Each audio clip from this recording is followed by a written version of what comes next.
All right. All right. Hello, everybody. Welcome back to the Night Ghost Rider broadcast. I am Night Ghost Rider. Most people call me Ghost. How's everybody doing on this Wednesday, Hump Day, September 24th, 2025? E-Tanners, thank you so much for the hydrate. I'm live and alive. Congratulations on the first E-Tanners as well, and Ari the second. So, I rolled out of bed this morning. Hi, Bytesync. Fresh and icy water. Yup. Got it just for you, E-Tanner. I rolled out of bed this morning and got ready for work. And then I went to work, and there was a lot of homophobic insults thrown at my players. They were all throwing it. So I just continue to do what I do and just say, I'm just going to sit there and not react to it. That's what they want. They weren't calling me it, but they were calling each other it. But I haven't dropped the cocksuckers are good people line. So I don't understand why you would call somebody a good person when you're trying to be derogatory towards them. I don't know if they would like that conversation, but anyway, so I made good money. I've officially paid for my trips home last week and this week, as well as having extra money in my pockets. All my bills are paid for this month, September, as well as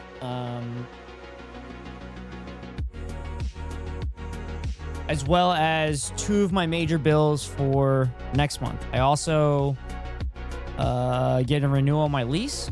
So I've been productive this week, even though I'm tired as fuck. Every day this month I've either been working or on the road traveling. But that's a good damn feeling in this economy. Yeah, except I know that I have about a month and a half, maybe 2 months left of busy season. And then I'm going to be scraping and clawing this winter and putting everything on a credit card. So I still have a big credit card debt that I have to pay, which is from my taxes from last year.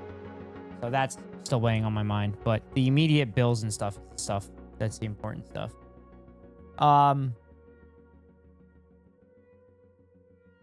Yeah. So I don't really have a plan for stream today.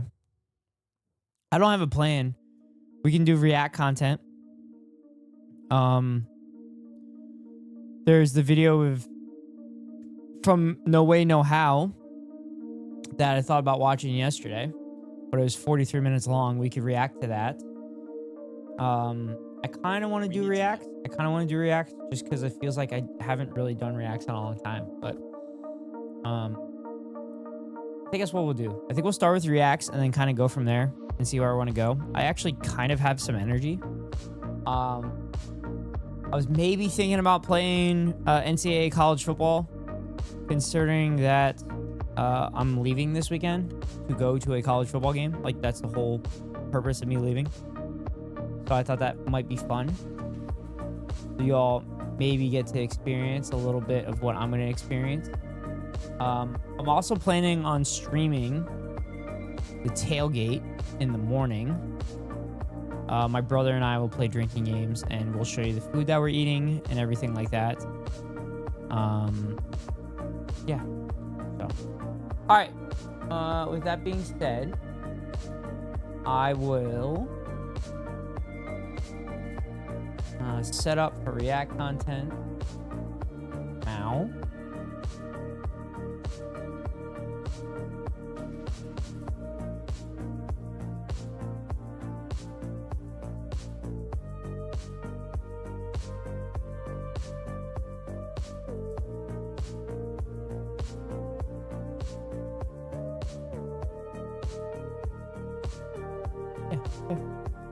All right, I got it up. I got the video up. We need to nationalize 70%. We need to nationalize 70% of the economy by No Way, No How. Chat, please watch us alongside.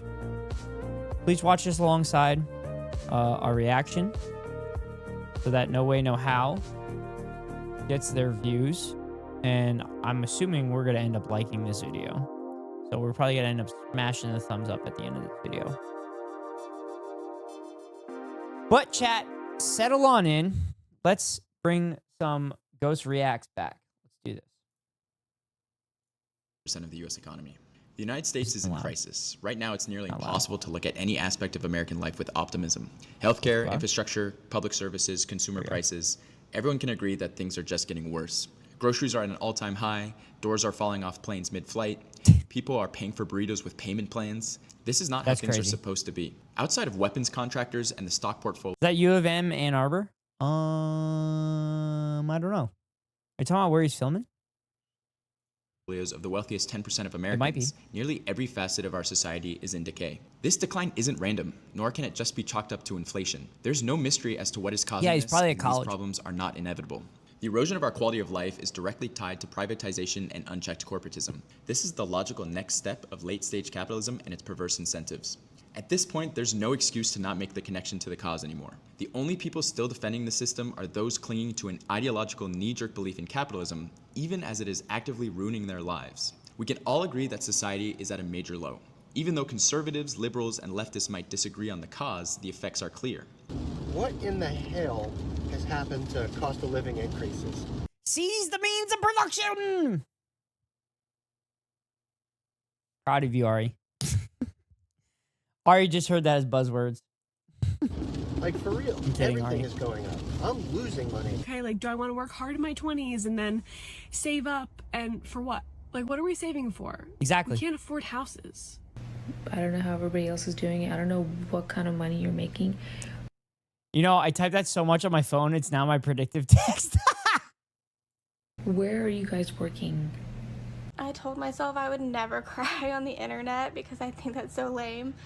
But I just got our rent renewal and it's going up by $300 a month. Jesus Christ. The rate we're going, no one's ever going to be able to afford a new car. I've not been able to do that anyway. I can get my hands on a nice lump sum of money, baby. I'm buying land in another country and I'm out of here because there's nothing left here but struggle. Hi there, my name is Tyler, and even though I work between 50 and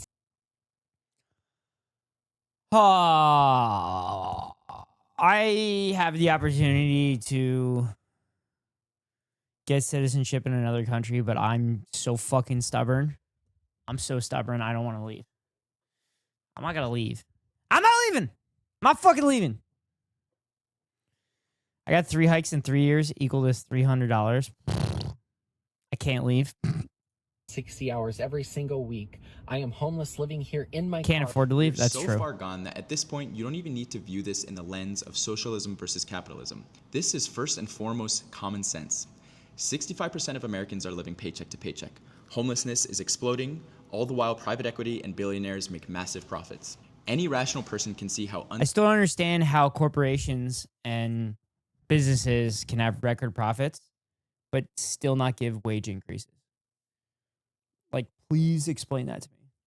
I should ask one of my clients at one point. Sustainable and destructive corporate dominance has become. We can all agree things like school, police, and roads are far better off being public goods. The truth is undeniable. At the very least, a mixed economic model with the heavy majority of critical industries under public control is a vastly superior system compared to the dystopia we are plunging into headfirst. Now let's get to it. These are the industries. That's how they make record profits? No, I know that. I understand that. I understand that because profits are wage theft. Industries that should be nationalized. Healthcare, including hospitals, pharmaceuticals, and insurance. Infrastructure and transportation, including all railways, airlines, and public transit. Utilities, including all electricity, water, and sanitation. Energy, including oil, gas, renewables, and grid management. Telecommunications and internet, which would break up phone and internet monopolies. Education and research, which would include a lot of the existing subsidized research that is patented by corporations. Defense, which would end the military-industrial complex and in turn end constant warmongering and incompetence of our military. Prison systems, which would end the privatization of incarceration and rehabilitation. Large amounts of housing. This would ensure that at the very least, everyone in America has access to a house, providing sufficient high-quality public housing to meet demand. And perhaps most importantly, nationalize banking, which would end the Wall Street dominance in our society. Think nationalizing AT&T, Verizon, Boeing, Lockheed Martin, UPS, JP Morgan, ExxonMobil, your electricity provider, to name a few, and any other major players in the industries mentioned. I'm down for this, Lace. Fuck Geo. I don't disagree. These critical industries serve society much better as societal goods and not profit-making opportunities. However, some industries make much more sense, at least in the short term, to be privately run. These industries include hospitality and food, like restaurants, bars, and hotels, entertainment and sports, like film studios, music. Also, chat. Dan Dan's and the Trolley Solution liked my tweet from last night. Just so y'all are aware, they saw it. They seen it. Music and sports leagues, creative arts and crafts like publishing, design, and handmade goods, local services like salons, gyms. Wait, I missed this. As societal goods and not profit-making opportunities. However, some industries make much more sense, at least in the short term, to be privately run. Oh, These yeah. industries include hospitality and this. food, like restaurants, bars, and hotels, entertainment and sports, like film studios, music, and sports leagues, creative arts and crafts, like publishing, design, and handmade goods, local services. Well, to a point, because like knowing as much as I know about professional sports and everything like that, they would 100% jack shit up. Like salons, gyms, repair shops, tutoring, tourism like travel agencies and tour guides, various attractions, retail including clothing department and convenience stores, niche manufacturing like breweries, fashion stores, and custom trades, consumer tech like software, hardware, and apps, however high government oversight when reaching the level of Meta or Google, and small to medium scale agriculture and real estate. These private industries would be non-essential things where market competition is good, but Yeah, that would also be, it would be also considered like semi-luxury goods. So like my belief is that luxury goods could be privatized under regulations as long as their shit doesn't get out of control. And then when it gets out of control, nationalize that shit. Nationalize that shit when they decide to be fucking assholes and not pay their workers. Industries that have massive effects on people's daily lives must have the oversight, efficiency, regulations, and most importantly, force them to split decisions that make sense for society. Profit. Public industries prioritize function over profit, and when profits are made, they can be recycled into infrastructure, research, and development instead of being hoarded as private wealth. A good way to think of this is like this. Most street-level businesses like flower shops, fruit stands, bars, restaurants, clothing stores should remain private. Meanwhile, the larger institutions towering above us, like hospitals, banks, insurance companies, and telecom companies, should primarily be public.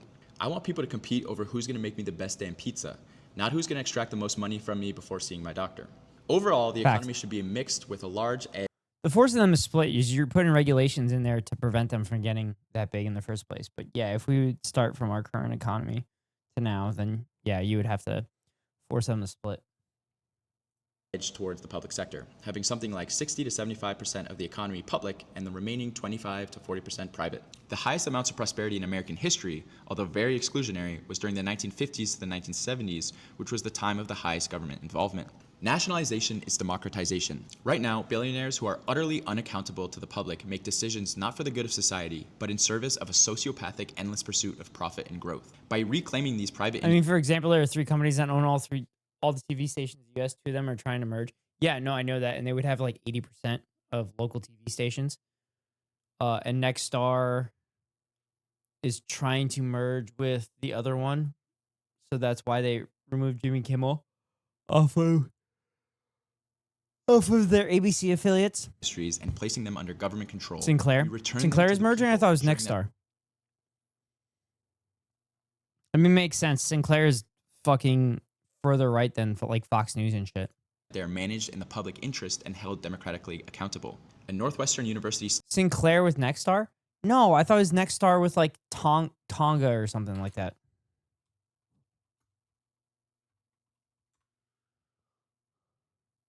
No, Tangna.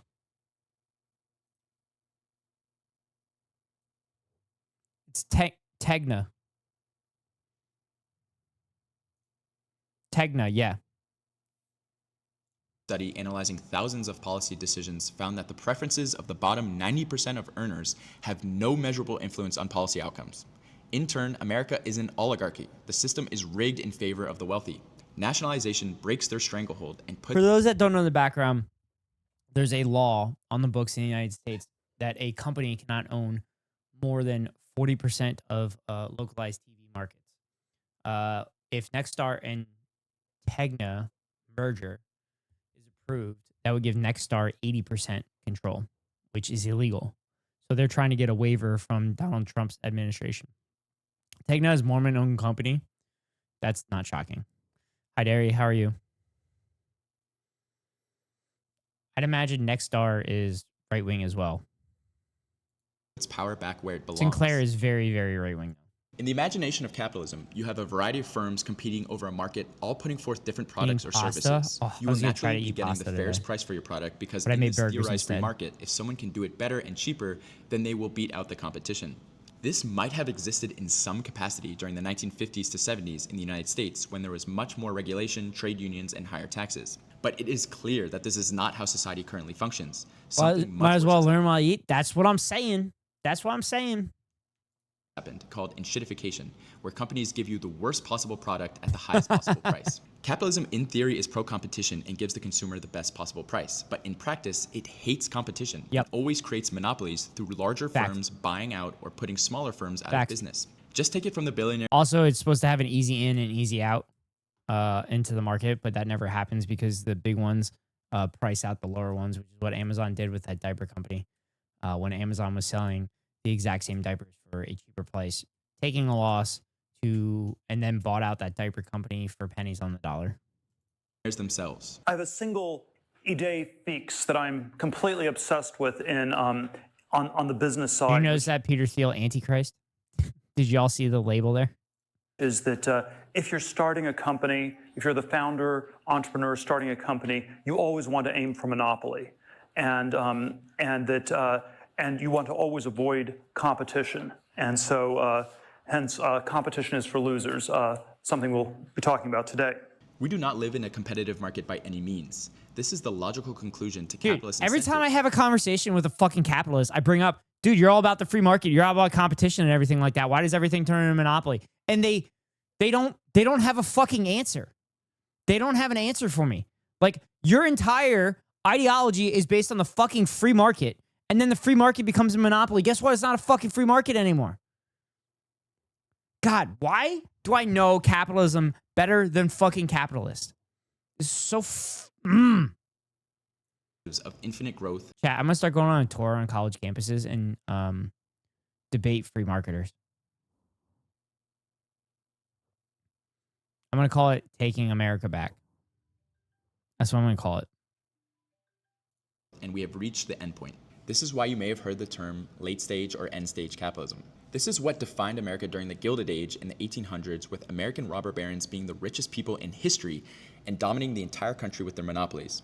We are seeing the exact same thing today. Every major industry and service you interact with in your daily life is likely owned by a massive monopoly and has been supercharged with AI algorithms, not to help you, but to extract as much money out of you as possible. This is why you're struggling. Not the government, DEI, or immigrants. These corporations have a boot on your neck. I barely have a life. I have 2 days off and I work Wednesday to Sunday, doubling just to pay my bills. How are y'all affording housing? In Myrtle Beach, a 1-bedroom apartment is $1,500. That's crazy. Insurance, going to the doctor. That's crazy. Myrtle Beach is a shithole. Myrtle Beach is a shithole and it's still $1,500 to rent a 1-bedroom. That's fucking crazy. Getting medicine. It is so scary being in America right now. What am I doing wrong? I work every day and I'm still broke. Bro, as soon as I get paid, I have all these bills stacked up, bro, that shit wipes me clean. Like, fuck, I got no money left. Making $100,000 a year doesn't get you anywhere nowadays. They tell us to stop. Depending on which city that you're living in. Beating out and rent's $2,000 a month. Oh, save for retirement, and yet you can barely save for next week. So, go buy a house. Yep, every house is $500,000, brother. I'm not asking for a handout, man. We're asking for a freaking fair shot at life. Our parents did not work harder than we work right now. They were simply just Facts. given a better chance. Their Facts. wages covered their lives, their bills, their hobbies, their passions. Facts. Our wages barely cover our freaking bills for the month, dude. No amount of budgeting can ever fix a system designed to keep us down. Y'all, I just went today and got my driver's license renewed, my car tags renewed, picked up 2 prescriptions, and got a few groceries. To say that I'm completely broke now is an understatement. So I'm going to have to go home and start selling off my furniture to be able to live the rest of the month. I mean... One of the biggest lies you've been told is that this cost of... I'm at this point where I have stuff that I probably need to start selling in order to potentially get through the winter, because I honestly don't know what it's going to be like for me when the busy season stops for golf. I mean, these rich people keep fucking coming in, but they're not really paying me very much. I'm doing significantly better than the average American, and I feel like I'm barely getting by, and that's fucked up. See that a lot of Chinese Americans with PhDs are moving to China to research and teach? That's not shocking. That's not shocking considering the gentrification that the United States has turned into. And the fact that like China is a growing economy and takes care of their residents and everything like that. What's up, Keko? Keko, are you streaming late tonight? Are we playing games? Because I'll stream first thing in the morning. They're paying them the exact same as here and giving them housing and transportation stipends. What the fuck? Dude, I just want trains. I just want trains. Living crisis is due to inflation, which makes it seem like it's out of the corporation's hands to raise prices. But in reality, it's greedflation, where they are raising prices simply because they can get it. Probably not tonight, but I did last night. Like I specifically said I was going to be streaming tomorrow morning. And I said, hey, Keko, are you going to be able to play video games? And you said yes.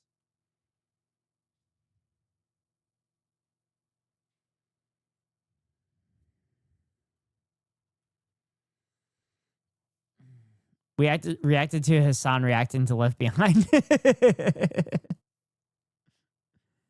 How is this going to be turned into some shit that he's going to say with stank on it? I didn't have stank on it. Every goddamn time. I didn't have stank on it. I was just pointing out.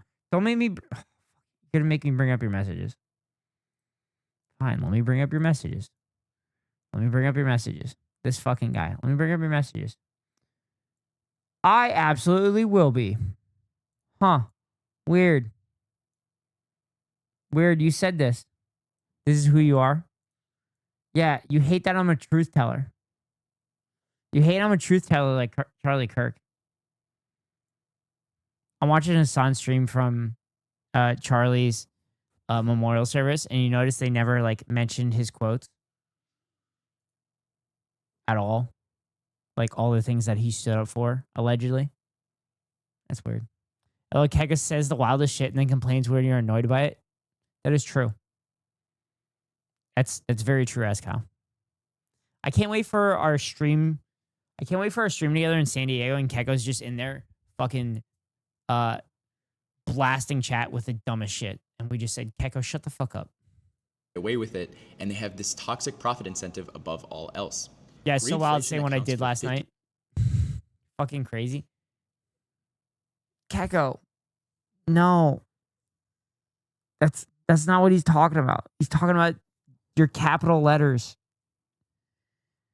It's your capital letters shit. That's what he's talking about. Also, I hate you so much. Dude, you can turn me off. You can turn me off. You can turn the channel. You can change the channel. I know where you work. I know I'm far more entertaining than your job. 83 cents of every dollar of inflation in the past 6 months. So over half of the price increases you've seen are just made up because companies know that they can get away with stealing more from you, not due to any genuine increase in any of their costs. Let's look at some examples of how privatization has ruined large industries. Boeing used to be the pride of America. Run by engineers, it made the best planes in the world. There was a famous saying from people who worked in the company, if it ain't Boeing, I ain't going. Now it is the complete opposite. Engineers who work in the company warn that they won't even fly on the planes. The company has been completely taken over by finance executives who treat it as a financial... Boycott this bully streamer? No. I'm good. Listen, I believe in bullying the bully, so if chat's gonna bully me, I'm gonna bully chat. Instrument, prioritizing stock prices over building planes. This has resulted in hundreds of deaths and planes falling out of the sky. ExxonMobil is a private fossil fuel company subsidized by American taxpayers to the tune of hundreds of billions of dollars every year. Fossil fuel companies receive $20 billion in direct subsidies and $649 billion in indirect subsidies annually from taxpayers like you. Yet despite footing the bill, the average American sees no benefit from these handouts. In countries like Norway and the Gulf states, the profits from these lucrative energy companies are reinvested into society, funding free healthcare, education, and other public goods. Brother, that's not socialism. That's not socialism. Well, why don't we do what Norway does? Brother, that's socialism. We can't do those policies. That's socialism. Well, you just told me it's not socialism. Which is it? Which is it? Which one is it? Is it socialism or is it not socialism? America, those profits do nothing but make a small elite richer, even as the government subsidizes them. Now look at the American military. Okay. I saw something on the internet, and I think it's time to stop calling the quote-unquote elite and start calling them parasites. Because elite is implying that they're somehow superior. The only way that they're superior is that they have more capital than us and more money than us. I think it's time to start calling them parasites, because that's what they are. Because they leech off of our work. They're not elite. They're just fucking lucky. Go Birds! Go Birds! Hi, Lily. How are you? Is this guy making a video in a church? No, apparently it's the University of Michigan. Industrial complex.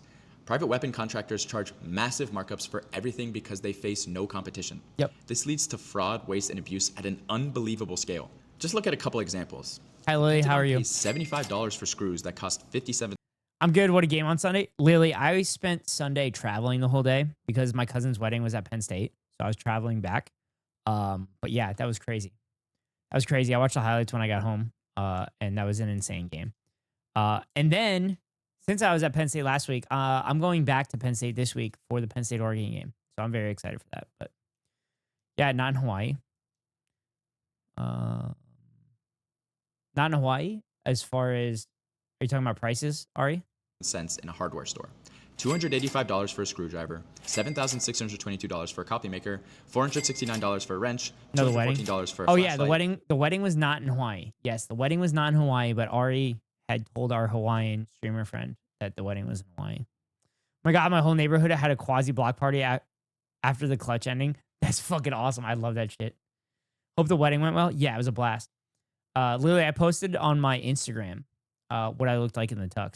So chatters were asking for when ghost thirst traps were happening, and you know, I did it. I did the thing. And if you don't have my Instagram, it's right here. It's there. But yeah, I was in Giga's chat, and Captain Birdseye went crazy. $437 for a tape measure. Yes, I am advertising my thirst traps. I'm sorry. I'm advertising my thirst traps. God forbid I looked fucking good and I want people to see it. $2,228 for a monkey wrench, $748 for duckbill pliers, $74,165 for an aluminum ladder, and $659 for an ashtray, all paid with your tax dollars. Not only do they overpay for basic items, but the profit motive also incentivizes private contractors to drag out weapons development and keep production small scale, the exact opposite of what's needed in a conflict. Countries with nationalized defense simply say we need X amount of shells and they make it happen. Meanwhile, the Pentagon failed its 7th straight audit, unable to account for $824 billion. Jesus Christ. Yeah, fun fact, chat. The Pentagon is literally like the only agency in the government that consistently fails audits. Yeah, it looks so good. People's eyes melted. Be aware. Ari, did your eyes melt? Meaning they literally don't know where the money is going. I think we need to completely demilitarize our disastrous foreign policy and drastically cut the military budget, though that's another discussion. But whatever remains should I haven't seen the pic yet. Finally, have your electricity bills gone up? Private-owned utilities supply 70% of U.S. electricity and have raised residential rates over the past 3 years at a rate of 49% higher than inflation. Meanwhile, publicly owned utilities increased the rates 44% less than inflation. It's a perfect example of how you're getting ripped off for no reason. These are just some of the major examples of industries primed for nationalization, but you can guarantee that the bill you just got, the one that you can barely afford, or that recent price hike comes from some monopoly or corporation that has consolidated its niche. These entities, now often powered by AI, operate under a single motivation: maximum profit extraction. It's the same for prisons, education, and every industry. Squeeze as much blood out of that rock as possible, every chat. business in the country needs to be run by the government. Your local restaurants, grocery stores, and small businesses could still thrive, leaving room for entrepreneurship. People would still be able to create businesses that they believe in and are passionate about without issue. Unless your company starts to truly have a large impact on society and have thousands of employees or more, nothing would change. Society-shaping industry should be run by the government, not by profit-driven entities willing to cut corners at our expense. The reason you haven't heard this argument is because almost all media is owned or heavily influenced by the billionaire class. It's pretty obvious why a billionaire isn't going to allow an argument to take away a large amount of their money. Their incentive is perfectly clear. But when you actually listen to these arguments on why their private ownership is better for society, they are incredibly flimsy and don't hold up to the most basic scrutiny. At a Morgan Stanley conference, Musk argued the government should privatize anything that can be privatized, including the Postal Service and Amtrak. Basically, something's got to have some chance of going bankrupt, or there's not a good feedback loop for improvement. To take away what we call the 7 deadly sins, state-owned industries, their ability to export deflation, all of that. Let's deconstruct these arguments. The 4 biggest arguments are: the Postal Service is a fucking service. It's not meant for profit.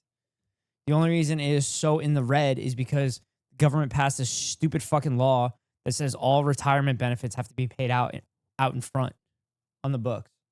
So they could turn around and say, look, it's losing so much money. Why do we keep running this? We don't keep saying that the military keeps losing $1 trillion every year, even though it literally lost $824 billion in its last audit because it couldn't account for it. Comparisons to the Soviet Union: public ownership is corrupt, public ownership is inefficient, and public ownership lacks innovation. Let's address the first critique of comparisons to the Soviet Union and the problems that... Also, he spent a lot of time in this library. The lighting changed 3 times so far in this video. Specific experiment. Imagine the richest people in the world wanting to get rid of state-run companies. I wonder what motivation they have for that. That's true. Or they want their companies funded by the state, where they reap all the profits. Like, I don't know. Like Germany in the 1930s and 40s. Faced. Many Americans are unaware of the large positive changes in life expectancy, literacy, housing, and infrastructure that happened as a result of the Soviet Union. Dude, the Soviet Union went from a fucking potato farming country to beating the United States in the space race. That's an insane thing. Why does everybody... It's because we're not taught that shit, because we don't understand that shit. Here in the United States. Stop. Ghost, you understand this. But regardless, the very real and large failures and challenges that they faced are used as the primary example of what a government-led alternative could look like. This represents a logical fallacy of a false equivalence, suggesting that by rejecting our current corporatist model, it would inevitably lead us to the exact same conclusion. This flawed argument completely ignores 3 crucial realities. First, that we could adapt what actually worked from various systems. Second, America's economic, technological, and geopolitical starting point is incredibly different from the Soviet Union's. And third, they will never try to address the more contemporary and relevant examples of successful state-owned or majority-owned enterprises around the world. Many countries in the European Union, like France, the Netherlands, Czech Republic, and Sweden, to name a few, have large parts of their economies such as healthcare and railways run by the government. The Gulf states' government management of their energy and aviation sectors is used to massively benefit their people. Norway has leveraged its state-led energy sector to fund one of the world's largest sovereign wealth funds, massively benefiting their society. Japan's heavy government involvement in many aspects of its economy has ensured a very high baseline quality of life and economic stability. South Korea's strategic public investment in infrastructure, finance, and energy has helped it transition from a developing country to a global industrial power. All of these examples... I mean, the irony is these countries that he is talking about are like heavily guided by the United States of America. Like South Korea and Japan's constitutions were literally written by the United States. So it's kind of insane to see that these countries have all these strategic government funds for specific like industries and shit like that to further evolve their society. show how modern governments using a state-led model with long-term planning and high levels of public ownership create much better results for their entire societies than our current model. This is by no means an endorsement of every single one of those countries' policies or systems. They differ from each other greatly, and they still have many flaws. It's simply highlighting the specific fact that they took much more consideration to the needs of the public good in forms of distributing wealth created by their societies. And no one can credibly say that any of those countries are anything like the Soviet Union. The most successful countries on earth have the most important parts of their economies state-run and owned. Frequent examples of capitalist success stories like that of Korea or Japan are not because of free markets, but the exact opposite in heavy state intervention, investment, 100%. and planning of industries. Becoming an industrial powerhouse doesn't come from the free market. It is a result of long-term planning from a central government. Think about how successful America was mobilized during World War II. For a true picture of free markets, deregulation, and privatization in action, That's so good. That's such a good example. That's such a good example to use. That the manufacturing that was done during World War II and during shortages during the war was run so efficiently and so well for the Allied forces. Fuck, that's so good. We basically told corporations, fuck you, you're doing this. You're doing this because we need this. Which is actually kind of funny that like the Ford Motor Company was involved in that, despite Henry Ford literally getting the highest medal of honor from Nazi Germany.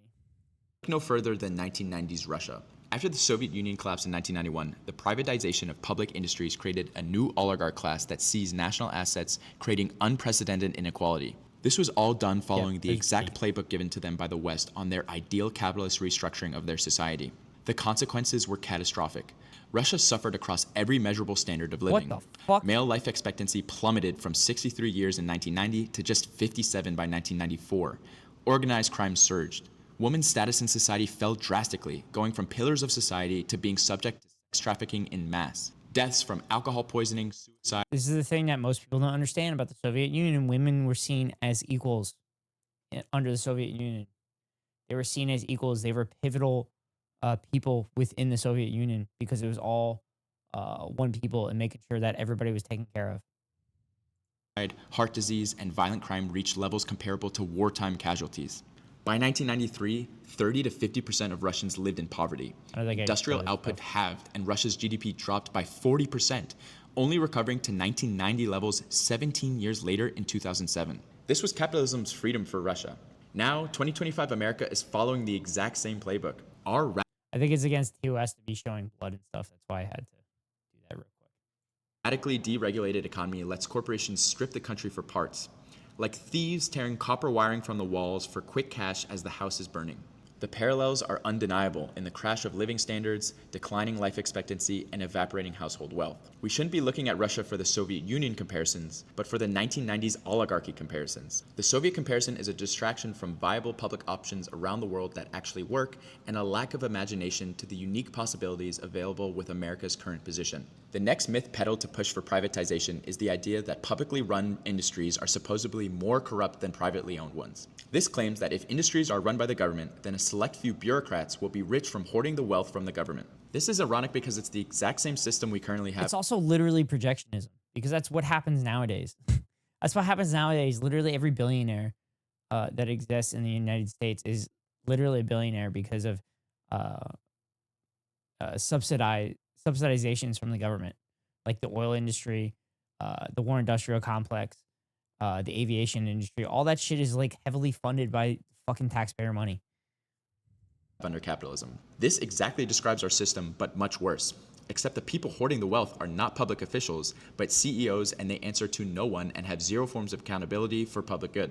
Absolutely no level of public system bribery and corruption in a public government agency could even come close to a fraction of the current bribery, corruption, and wealth hoarding we currently have in today's billionaire class. When an industry is publicly operated, like transportation, energy, or mail services, there are multiple layers of accountability built in to check corruption. Within each government department, there are internal accountants responsible for tracking the budget. On top of that, government auditors from broader agencies oversee financial activity and would be alerted to any major discrepancies. Performance reports, promotion records, and publicly accessible salary databases all contribute to greater transparency. Because these records are public, it's much easier for anyone to spot corruption compared to private companies where everything is kept hidden. Ultimately, if officials fail in their duties, they can be removed from office because they're accountable to the public. There will always be mistakes and bad actors in any system. There will always be people in positions of power and people who make mistakes. The only variable you can control for is the amount of accountability people have. And in our current system, you have zero power or accountability over Jeff Bezos or Elon Musk, or most people who have an enormous impact. I mean, we could have power and accountability over them. We could. Just saying. On your life. Your opinion and public opinion are completely irrelevant. We already have government agencies successfully performing essential duties, like the EPA making sure water and air aren't polluted. Despite being under attack, the FAA, which employs air traffic controllers, makes sure planes don't crash into one another. The USDA makes sure our food isn't contaminated or poisoned. The FBI catches serial killers, and NASA took us to the moon. These people's salaries are publicly available, and it's a preposterous assertion to suggest that these places are flush with cash and they're blowing them on exorbitant salaries or corruption. The right wing wants you to believe that if Dude, that's the crazy shit about like them saying about Fauci and stuff. Like, no, Fauci is literally the top doctor in the United States of America. That's why he makes as much as he does. And he's not making money on the side because he literally has to report all of his income as well as his holdings. He's also 900 years old, so he's had money in the economy for a very fucking long time, and the economy has literally done nothing but gone up since the New Deal. industries were state-run, then they would immediately see corruption to that of underdeveloped countries across the world. Much stronger legal systems, oversight, and institutions that wouldn't allow this to happen, and the real comparisons would be to other advanced economies' successful state-owned enterprises. By right-wing logic, Scandinavian and EU state-owned industries like healthcare and trains should be some of the most corrupt places on Earth. But this obviously is not the case. These Nordic countries have much— To be fair, the UK's train transportation system is corrupt as fuck, because I think, from what I understand from talking to Soph and Riley and Erebus, is that all of the trains are run by private companies, but then I think the government is like assisting them in maintenance and shit like that, which then those private companies like don't do anything. Higher levels of state intervention and have some of the lowest corruption in the world. If you want to find a toxic, awful, corrupt system, look no further than America's for-profit healthcare system or this current Trump administration. Famous drug addict and man-child Elon Musk tried to tackle the massive corruption and overspending in the government with Doge and literally didn't find anything even remotely close to the $2 trillion he promised to cut. Everything he claimed to have cut wasn't even existing fraud and waste in the government. He simply canceled future contracts to useful government services. That's not waste or fraud. It's just an excuse to gut or privatize public services and make your life worse. Think about it. If there was actual rampant fraud going on, why haven't you heard of a single trial or criminal charge going on against corrupted officials stealing massive amounts of money? That's what they want you to think, brother. That's because it's a deep state and they don't prosecute each other. That's right. They don't prosecute each other. They don't prosecute each other. It's just rampant. It's so widespread. It's so widespread that everybody does it. That's why they don't get any prosecutions from the DOJ. Answer is because it doesn't exist. A whistleblower from Doge joined the agency because he genuinely believed that there was rampant fraud and abuse going on and wanted to help. After working in the agency, he was shocked at how efficient the government was actually running and said that federal waste and fraud was virtually non-existent. That's hilarious. Musk just ended up firing a bunch of people working on things like childhood cancer research, life-saving cure trials going on for years, the IRS going after rich people avoiding taxes, the Department for Veterans Affairs. Wait, I can't picture why a rich person would want the IRS defunded and get rid of their employees. Why would a rich person do that if it was a rich person notably avoiding taxes? The Consumer Protection Agency returning money to people being scammed, and Social Security keeping half of our elderly population out of poverty. All the while not even touching the Pentagon, which is literally the largest source of waste, fraud, and abuse in the history of the planet. Great job, Elon. Another major myth is that government systems are inherently inefficient. Depending on what country you're watching this from, you might already be thinking about a public service you really love that works very well, like public transportation in a European country or healthcare in Canada. Or you might be thinking about the problems of a public service, like your frustrations with the NHS in England, or the hollowed out remnants of public services in the US, like the post office. Whether a public service is efficient and high quality or not is entirely dependent on how much funding it receives and what stage of privatization it's in. Okay, I just want to make a note here. So those last couple frames, he has the lav mic like very low. but most of the time he's holding it out here. And if you notice, the audio is a little not as clear. One of the many reasons I prefer this over my lav mic. And plus my lav mic, I like the lav mic being in the same place on my shirt all the time. But sorry. Foreign governments often adopt neoliberal austerity measures that slash the budgets of public services like healthcare and transportation. Clinics are shut down, hiring freezes go into effect, wages stagnate, and wait times to see a doctor increase. Naturally, people become frustrated with the drop in quality from what was once well-funded, widely appreciated services. Billionaires and corporations then seize on this discontent. They funnel money into ad campaigns attacking these services and make generous contributions to the re-election campaigns of sympathetic officials. Using both the real decline in quality caused by the budget cuts and their influence over public perception, they help pave the way for these services to be sold off to private companies. Once private companies take— Chat, this is literally how it's working across the world right now. This is how it's been done in the United States and Ronald Reagan. And it's literally what's happening in the UK right now. They're doing austerity and they're clipping and defunding specific areas that need funding. And then when they fail, they turn on and see, this is why it doesn't deserve more funding. So we're going to continue to defund it, which goes further and further. And then they sell it off for pennies to their private benefactors that donated a bunch of money to them to elect them. Over, they do what they're designed to do, maximize profit above all else. And they achieve this through cost cutting and price hikes. That means laying off workers, understaffing critical services, reducing offerings, slashing job benefits, and lowering wages. When a service like a hospital or a rail network is publicly run, its core mission is to fulfill its intended function, whether that's transporting people from point A to point B or helping the sick get well. Services purpose, take people from point A to point B. Purpose, make sure people don't die. That's seems like pretty solid goals there. Now over to the private side. Function, whether that's transporting people from point A to point B or helping the sick get well. But when privatized, a dominant profit motive is introduced. This motivation will inherently conflict with the return profit to shareholders, but they have a secondary goal, which is literally the entire function of that service. Mission of the service. That's because improving service quality requires investment, and investment eats into profit. Whatever issues you have with the NHS or any other public healthcare, train system, or service is not because of them being publicly run intrinsically. It is almost certainly because the service is underfunded. And if it is any other reason, then it can certainly be resolved within a government system that regulates and oversees it. What are you actually doing when you privatize a service? The train conductor, the maintenance men, janitors, doctors, nurses, workers, they all still have to work there and do the same exact job. The only thing you're changing is the purpose of the service from providing a service for society's sake to a toxic profit-making entity that sees societal good as an irrelevant factor. Do you know what would actually solve issues with doctor wait times and the train being awful? Training and hiring more doctors. Yep. Incentivizing work with good benefits. Which means free education, chat, free education, so we can have more doctors and nurses and shit. And investing in the actual trains and stations, not selling them off to a corporation. Once again, there are countless examples around the world of public state-owned enterprises running not just efficiently, but outcompeting for-profit services. The Fortune 500 is an annual list published by Fortune magazine that ranks the 500 largest global corporations by total revenue.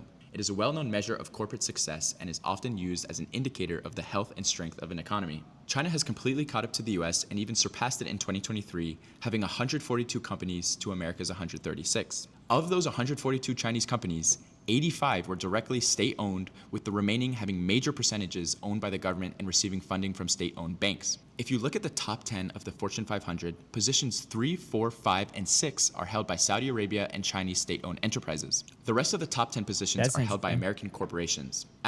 That's actually very interesting. As an American, I can give less of a fuck about Walmart and Amazon being the most profitable companies in the world. It has no benefit on my life whatsoever, and I don't care about how much wealth is able to be funneled to Jeff Bezos and the Walton family. True, but also they're the most profitable companies in the world because they literally don't pay their fucking workers. If I were Saudi Arabian or Chinese and saw the Chinese National Grid Company at number 3 or Saudi Arabia National Fund at 4, I at least get the benefit of knowing that these state-owned companies succeeding has direct material impact on my life, as their profits are recycled into the country in the form of more investment into developing the power grid, healthcare, schools, and country, and not some guy's fourth yacht. China's public rail system has 45,000 kilometers of high-speed rail connecting the country from big cities down to the smallest villages.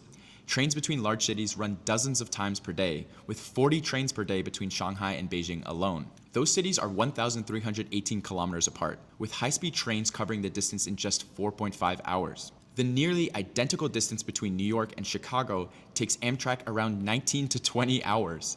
Their rail network... That's actually kind of insane.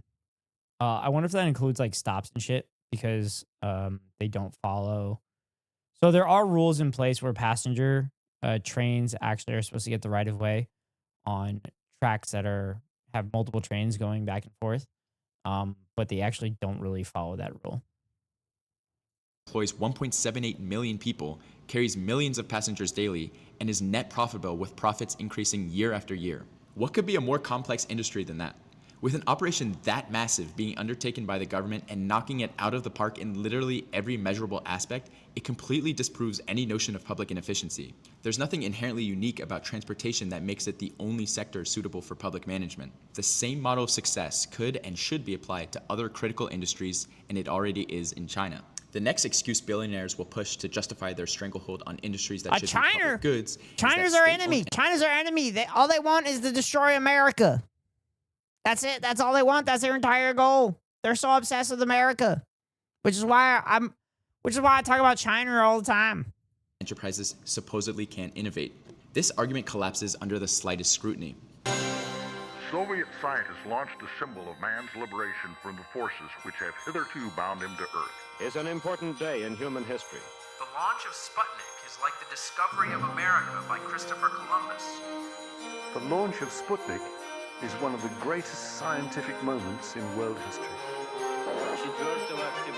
And in Moscow, the people of a great nation heard the news on their loudspeakers, read the news. I saw a train that goes 300 some miles per hour. Would love to see that. Oh my God, bullet trains in the United States would be amazing. In their papers. The Russians, who have a constant feeling of inferiority in the modern world, became terrifically elated when their country was able to win the race in getting a satellite up into space. This was one time they had beaten the West.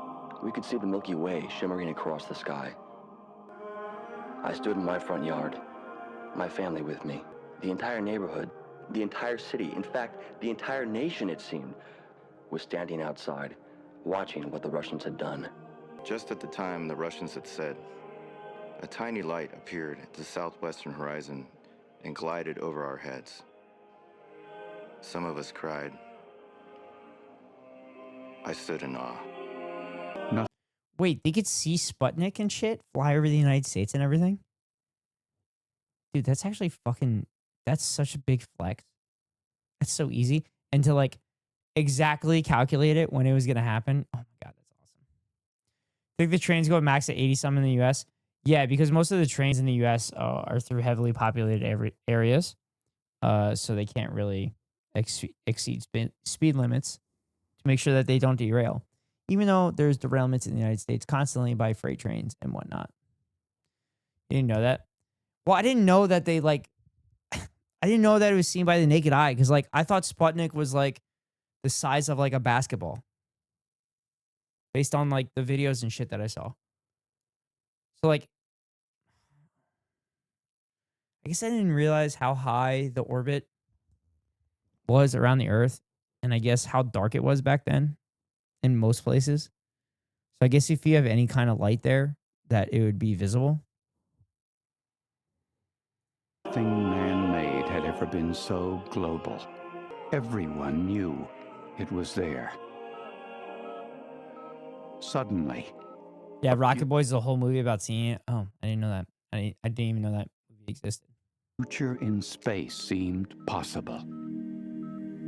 We were convinced as Americans that we were the dominant power in the world. We had to be. And all of a sudden, out of nowhere, here was this first man-made satellite being orbited by our arch enemy. So this was an enormous event. It took you from the realm of theoretical science fiction to reality. On October 4th, 1957, the Soviet Union launched Sputnik, the world's first artificial satellite. This took the US completely by surprise as they had no active satellite or space program, and in response to Sputnik, the US government established NASA on July 29, 1958. This coined the phrase a Sputnik moment, which has come to symbolize That's interesting. I didn't realize NASA was post-Sputnik. That makes sense, though. event that jolts a nation or person into recognizing it's falling behind on a critical area, prompting urgent action and innovation. This is a prime example that disproves the idea that the state cannot innovate. Dude, can you imagine the size of the computers back then to control Sputnik or keep track of it? Dude, the computers were the size of like entire floors and buildings and shit like that. It wasn't a profit incentive that launched us into the space age. It was a national motivation and a collective desire for space exploration and defense. The massive scientific achievements of that era, including the moon landing, were driven by public ambition, not market forces. The success of NASA in bringing us to the moon was the result of... I mean, you can make the argument that a lot of that technology was founded during World War II to defeat the Nazis and everything like that. But at the top of every hour, you can defeat the ads that I have to run for 3 minutes by getting a subscription.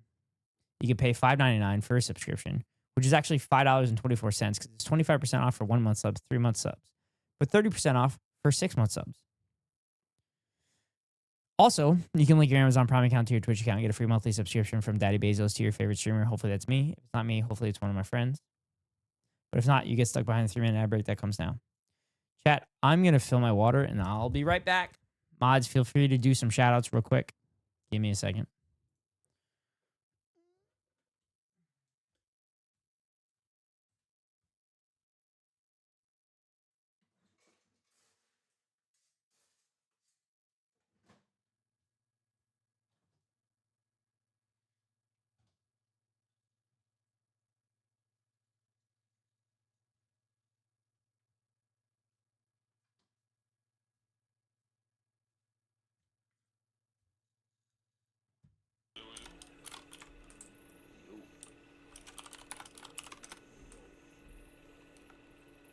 Oh, Techo's favorite Ari clip.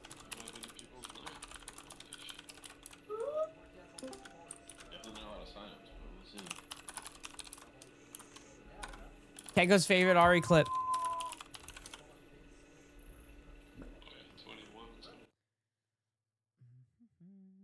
Publicly funded... All right, I didn't see anybody use Nego ads, so we'll continue. Minds working toward an incredible goal. It was the state mobilized by public will that utilized our collective resources and energy in pursuit of a shared human aspiration. And that goal was achieved by any means necessary, with no regard for profit margins or return on investment. NASA had far more planned for the years immediately following the moon landing, but once that singular goal was accomplished, budget cuts began to chip away at its ambitions. Year after year, funding has been reduced and more aspects of the space program have been handed over to private companies. This shift redirected the core motivation from exploring the stars for the sake of humanity to generating shareholder value and securing lucrative government contracts for figures like Jeff Bezos and Elon Musk just to send celebrities. Okay. Hassan says this as well, and I don't disagree. But one of the benefits of having private space industry is that they don't have to go in front of Congress and explain themselves to them because our politicians are dumb as fuck and don't actually know what's going on. On vanity space trips. 1, 2, 3, taking up space! Woo! Elon Musk has lived off government welfare, having received $38 billion and on average $6 million a day of your money, all the while producing shitty rockets that blow up all the time. So he's not even accountable to doing the job well. If NASA blew up nearly as many rockets as Elon Musk, and NASA would have been scrapped fucking a decade and a half ago. NASA doesn't blow nearly as many rockets because they have good engineers that are trying to prevent that shit from happening. When the private industry is doing this shit, they're trying to get shit to market as quickly as possible so that they can make profit as quickly as possible instead of getting it correct. Oh my God. Do you really think NASA scientists are making discoveries and breakthroughs every day purely because they're getting a paycheck? Or is it more likely that they're driven by a fascination with space and a deep passion for exploration? Do you think medical researchers and doctors work tirelessly to find cures for diseases because of a profit motive? Or is it because they've lost a loved one to that disease or because it feels deeply meaningful to help others? Now, there are doctors that literally became doctors for the money. I can't deny that. But they still became doctors to fucking help people. Assuming that the only way to motivate people is through selfish, shallow material gain paints a grim and nihilistic picture of humanity. Yes, people absolutely want to earn a good salary. That's a universal and perfectly reasonable desire. But when people make arguments about innovation being the driving motivation under capitalism, they're referring to the potential for infinite money accumulation through patenting an idea or technology. In practice, this rarely happens. According to IRS and Census Bureau data, roughly 85 to 90% of Americans earn most of their income through active labor wages, salaries, and tips. The last 10% of people are those who are not living fully off wages by inheriting their money, living off the stock market, or other people's salaries as a landlord. The vast majority of people would be perfectly content with a good salary, one that allows them to live a dignified life, enjoy comforts, and have the freedom to innovate or do meaningful work. Chat, the number is $77,000. There's been numerous studies that have found that somebody would be very happy with $77,000. Now, that would be adjusted depending on where you live in like a city like San Francisco or New York City or something like that. And I think it's like $121,000 or something like that. But it's $77,000. Everything after that is basically greed. Your marginal utility for every dollar after $77,000 is no higher than prior to making $77,000. Also, fuck Kevin O'Leary. Shit. Most people aren't driven by a sociopathic need to accumulate wealth at any cost. Unfortunately, the most cutthroat people who will pursue money by any means necessary are the ones who currently rise to the top of our society. That's the problem. Instead of rewarding those tendencies, we should be building a system that raises the baseline quality of life for all of society and guaranteed access to basics like housing, healthcare, and salary. And the truth is, those ruthless people are almost never the ones actually making the breakthroughs. The real innovation comes from the people working under them. Facts. Or, in many cases, they're simply coasting off a single idea they had 30 years ago, or just holding massive stock investments and not contributing anything to society. The scientists and 100%. engineers who make these breakthroughs almost never own the patents themselves. They're usually salaried employees, and the rights to their discoveries go to the corporations or governments they work for. So the idea that their motivation stems from owning a patent or getting rich off of it doesn't even make sense. They're clearly driven by something else. But we don't even need to consider the theoretical reasons why this doesn't make sense. They're driven by fucking insecurity. There are plenty of clear modern-day examples. Remember those Chinese state-owned national companies that ran things like phone service, transportation, and energy? They are now more technologically advanced and out-innovating America in almost every single way. China's major phone telecommunication services are provided by state-owned enterprises like China Mobile, China Telecom, and China Unicom.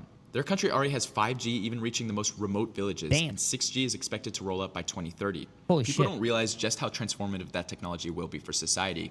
6G is set to operate in terahertz frequency bands, potentially delivering data speeds up to 1 terabyte per second. It will offer 1 millisecond latency, enabling truly instantaneous response times. Holy That's like shit. downloading hundreds of That's also giving like internet everywhere.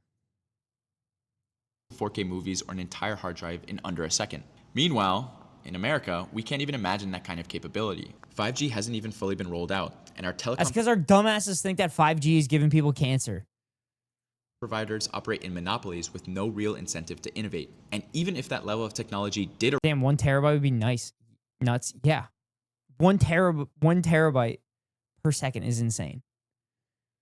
And that's what China's about to fucking drop on our heads. arrive, it would be gatekept behind massive paywalls just like every other major innovation in our current system. Public services don't have shareholders to answer to or the pressure to generate massive profits. So the price you pay reflects the actual cost of the service, not the highest price companies can get away with, like in America. As a result, Americans end up paying far more than what these services actually cost. How do you think AT&T had a net income of $12.3 billion in 2024? It's by ripping you off, and not with... Ghosty. Hi, Tallies. How are you? How was your stream? Sorry I couldn't jump in. Sorry I couldn't jump in earlier. But I was lurking in other friends' streams. How are you, Tallies? How's Hawaii? Actually, it can't be that good because I wasn't there. Like, you and Ari accidentally thought I was there this weekend. Service or innovation either. Is your service really any better than it was 10 years ago? I personally pay $80 a month for the lowest plan possible, and it's painfully slow because carriers intentionally throttle coverage and prioritize customers who pay more. Meanwhile, in China, the average monthly expenditure for mobile phone service is only $5, which is well below the global average of $11. Not only is the service much cheaper and faster... Wait, I'm sorry. What? What was that number? 1 gigabyte of mobile data in selected countries and territories. Israel, 4 cents. Well, fucking course, because they're trying to they spy on fucking everybody. United States is $5.62. What the fuck? 40 cents in China. India at 17 cents. What is happening? What are we doing? We're the richest fucking country in the world, and we can't do anything fucking correct. What the fuck is wrong with us? We're the richest country in the world, and we are literally paying the most for everything. In China, the average monthly Make it make expenditure sense. for mobile phone service is only $5, which is well below the global average of $11. Not only is the service much cheaper and faster, but Chinese providers also adapt the newest and most innovative technologies far more quickly than American firms. What we need are telecom companies that operate like public services. Imagine 18 Free, America Mobile, and Verizon owned, where the focus is on providing quality service and reinvesting profits into innovation, not simply maximizing shareholder value. When it comes to high-speed rail, I can't even compare it to the US because we don't have any. Meanwhile, China just unveiled a new type of maglev train that will literally levitate above the tracks at high speeds. Over the next decade, they plan to develop a network of maglev trains capable of reaching speeds up to 600 miles per hour. 600 miles per hour! Faster than air travel for many routes. Can you imagine America's private-led model accomplishing anything close to that? I just want trains. I just want trains. Just feed everybody. Just feed every child Tylenol if it's going to give us trains. Feed every pregnant woman Tylenol if it's going to eventually end up with us having bullet trains everywhere. That's it. See that China's working on a GPMI protocol that will be capable of transfer speeds of 192 gigabytes a second. What the In the next 10 I got Ari to laugh very hard there. years? Of course not. These are exactly the kinds of advancements we could be enjoying. The world is also on the brink of a climate crisis, and China's state-led incentives have enabled heavy investment to transform their grid with cleaner, more efficient energy, single-handedly making... Dude, they have literal entire hillsides with solar panels on them where they can continue to grow like grass and shit underneath it.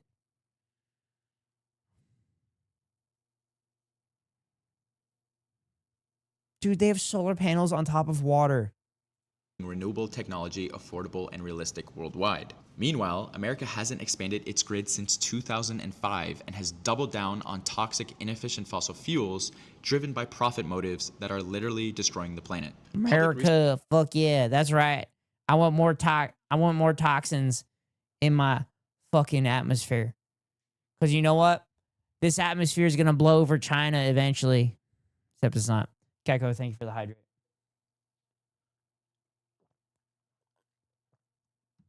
Oh, it's so depressing watching videos like this. Research benefits from simplified funding and centralized coordination for effective planning and problem solving. In contrast, the US scatters expertise across competing private firms, scrambling for billionaire and venture capitalist funding, dividing knowledge and talent. These firms are primarily driven to acquire patents to extract rents and not to advocate clean energy or... Oh, he misspelled coordination. Public investments in the West often come through the form of the dreaded public-private partnership that hands private control over technologies developed with public funds. Yep. The public-driven model allows for long-term commitment without Listen, the pressure... listen, if they're going to fucking take our private patents that's funded by our tax-paying money, then the least they could do is fucking give us percentages of the profits that they make. At a minimum. At a minimum. For immediate returns. It allows centralized coordination, reliable funding, unified talent and resource allocation, and policy-driven innovation goals. These advantages have delivered clear results. While much of the technology of the future remains theoretical in the US, China has brought many breakthroughs to life, including bringing a thorium reactor online in October 2024, and by making significant advances ahead of the West in fusion reactor technology. Regardless of your views on China, across almost every industry, Chinese state-owned enterprises consistently outcompete US for-profit models in utilities, industrial sectors, and energy. These facts underscore the urgent need to... Why? And we're electing people like Donald fucking Trump, who appoint people like Elon Musk, and have vice presidents like J.D. Vance, and then we praise Christian nationalists like Charlie Kirk. What are we doing? What are we doing? Why do we...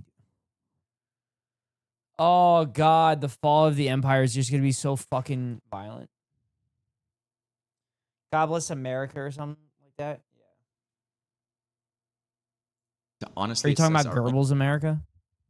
own systems rather than ignore reality. Assumptions about private firms being more innovative are obsolete or completely wrong. Recently, innovation in America has become Goebbels? Yeah.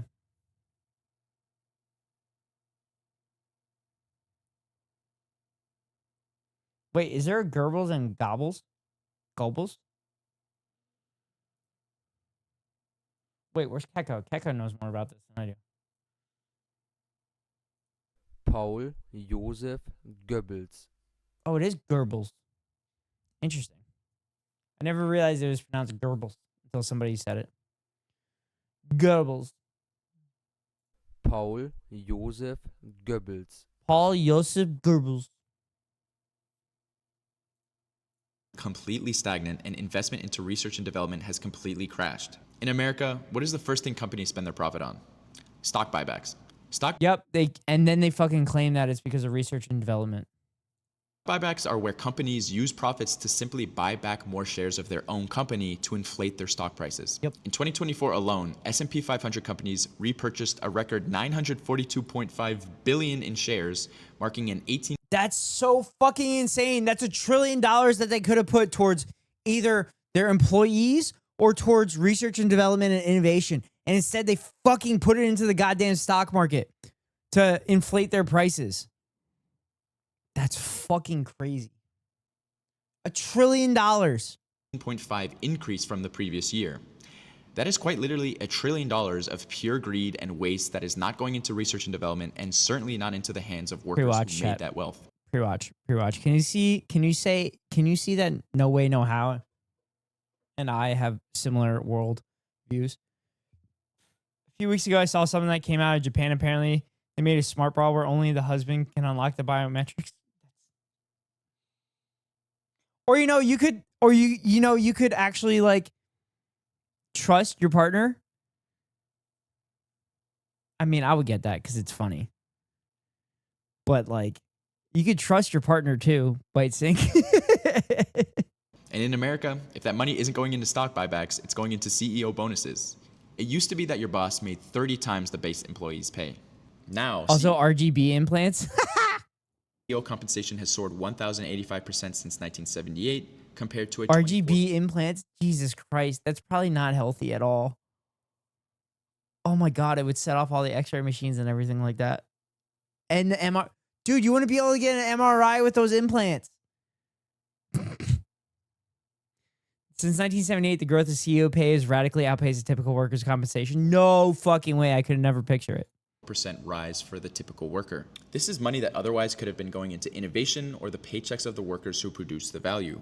On top of the innovation myth, the reality is that some industries should never be treated like a typical business or approached with the same chaotic, destabilizing breakthrough mentality popularized by Silicon Valley. These sectors are public goods that impact billions of people's lives. While I fully support competition between private firms in the sectors mentioned at the start of the video, truly essential public goods should never be privatized and treated like a business. If you're enjoying the video so far, please take a second to like the video and subscribe to the channel. Thanks. Now, despite all the evidence in our system, What the fuck was that? What was that? Only implant I want is some Karoshi optics. I would be all for that, SCal.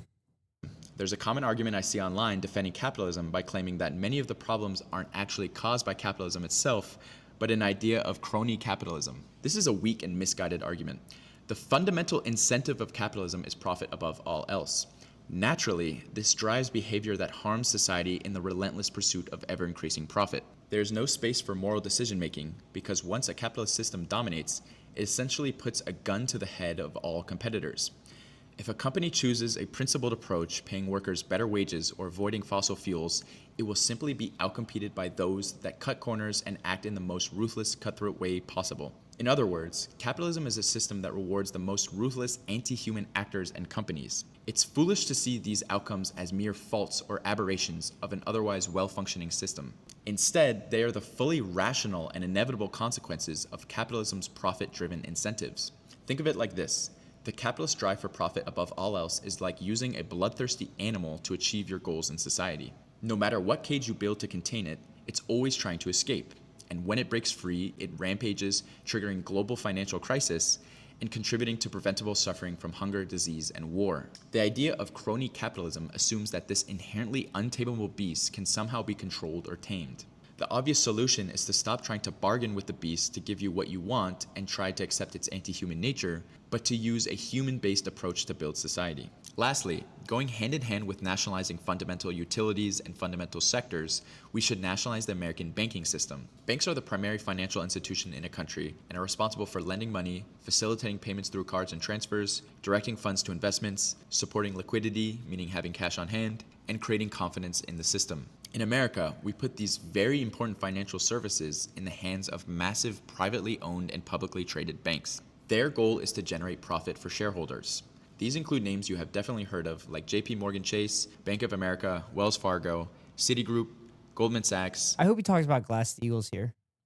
I hope he talks about Glass-Steagall. For those that don't know what Glass-Steagall is, Glass-Steagall is the law that they passed after the Great Depression, where they had to separate residential banks from commercial banks, so that commercial banks couldn't take money that was stored in banks for their investments. So there had to be a separation between residential and commercial banking.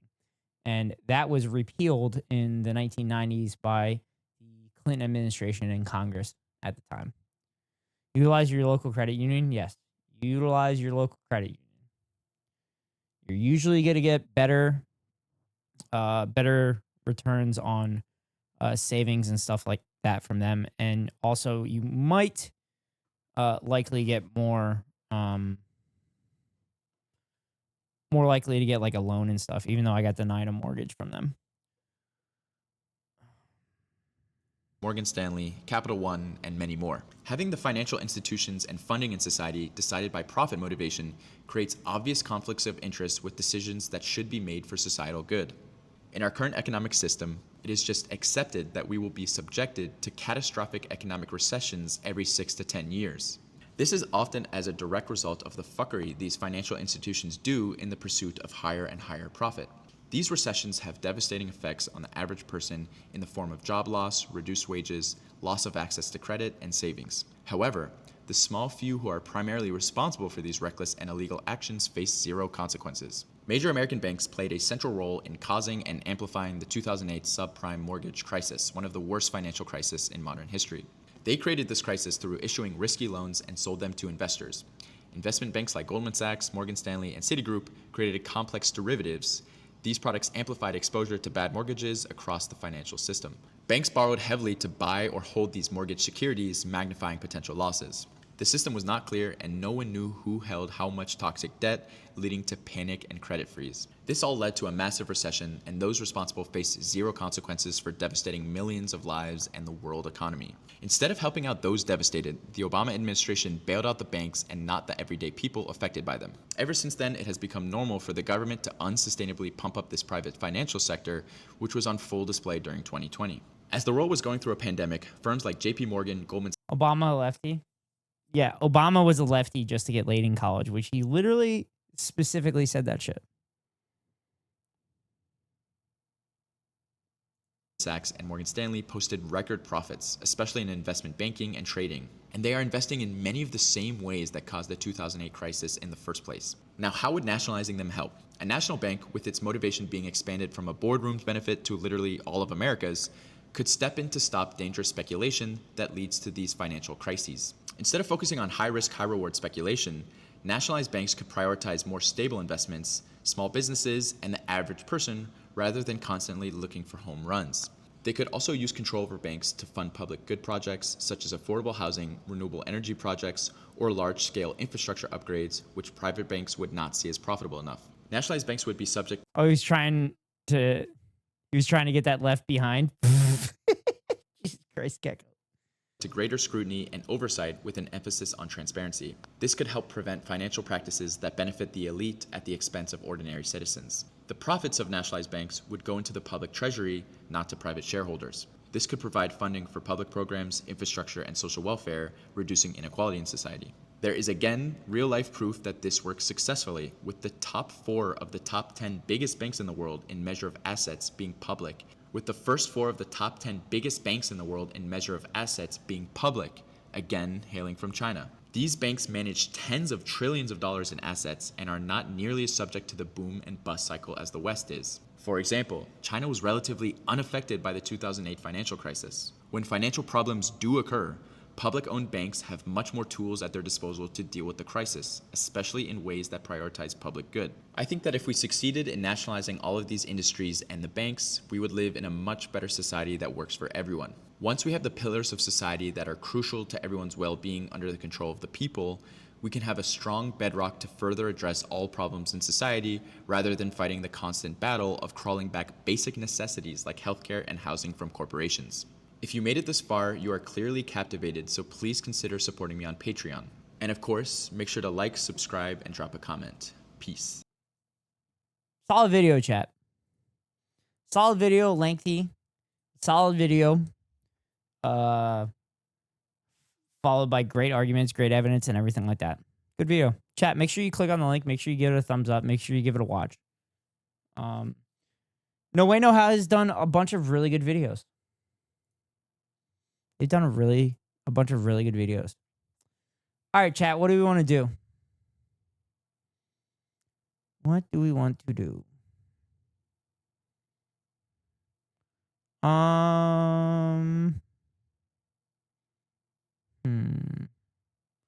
Leftist Guide to Debating Capitalism. That might be an interesting one, but that's another 30-minute video. Casually explain the greatest country on earth. Oh, this fuck video yeah, is we're fun. watching this. We're watching this. LL, why do you have a OF command? Well, why don't you bring that up, Ascal? Why don't you bring that one up? Why don't you type it in? Go ahead. You should type it in. Type it in, and we'll see what happens. I'll be right back. Chat. Check out the YouTube. Check it out. Subscribe to it. Share it. Share with your family. Share with your friends. Share with your enemies. I don't care. Share it to everybody. Share it to the whole world. Make sure you watch every video and you like every video and just comment on it. But yeah, share it with everybody.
LOL.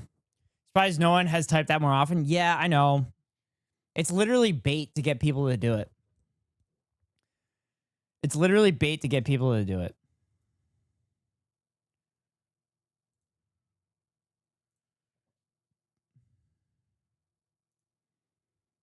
So. All right. Casually explain the greatest country on earth, chat. This is probably going to be fun. I kind of like this. I kind of like this one.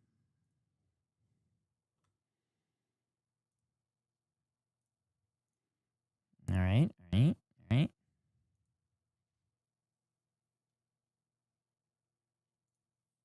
Sponsored by Saley. Canada is the second largest country in the world by landmass, and despite having only 40 million people, it has a massively outsized global impact. Firstly, our flag is objectively the best humanity has come up with so far, and the only one that rivals us is when Japan powers up for 2 episodes and then sends their navy to commit war crimes. Secondly, ask any American to name one.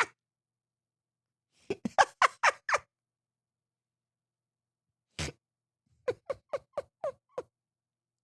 that a Dragon Ball Z reference?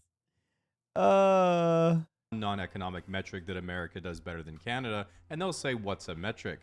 Most importantly, America likes to brag they put man on the moon, but Canada put women in leggings. Welcome to the 21st century. Boom, now, even roasted. though Canada is known as the Great White North, if you look at the demographics of Vancouver, I'm in fact a minority. Despite my oppression, I live in harmony with other people, and Canada is a melting pot of cultures. From the west coast to the east coast, you have an enormous diversity of people. To illustrate the point, here we have the newlywed and nearly dead, then we have gays and Asians, then it goes Timu, Texas, Earth is flat, definitely flat, milk in a bag, gays, lobsters, potatoes, leprechauns.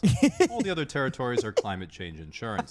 Although it has a lot of similarities, Canadian culture is distinctly different from the US. As an example, Canada doesn't have the NFL, NBA, or MLB. We just have the NHL, which stands for...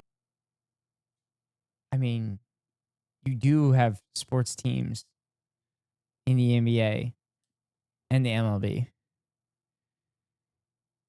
Casually, did you not know that?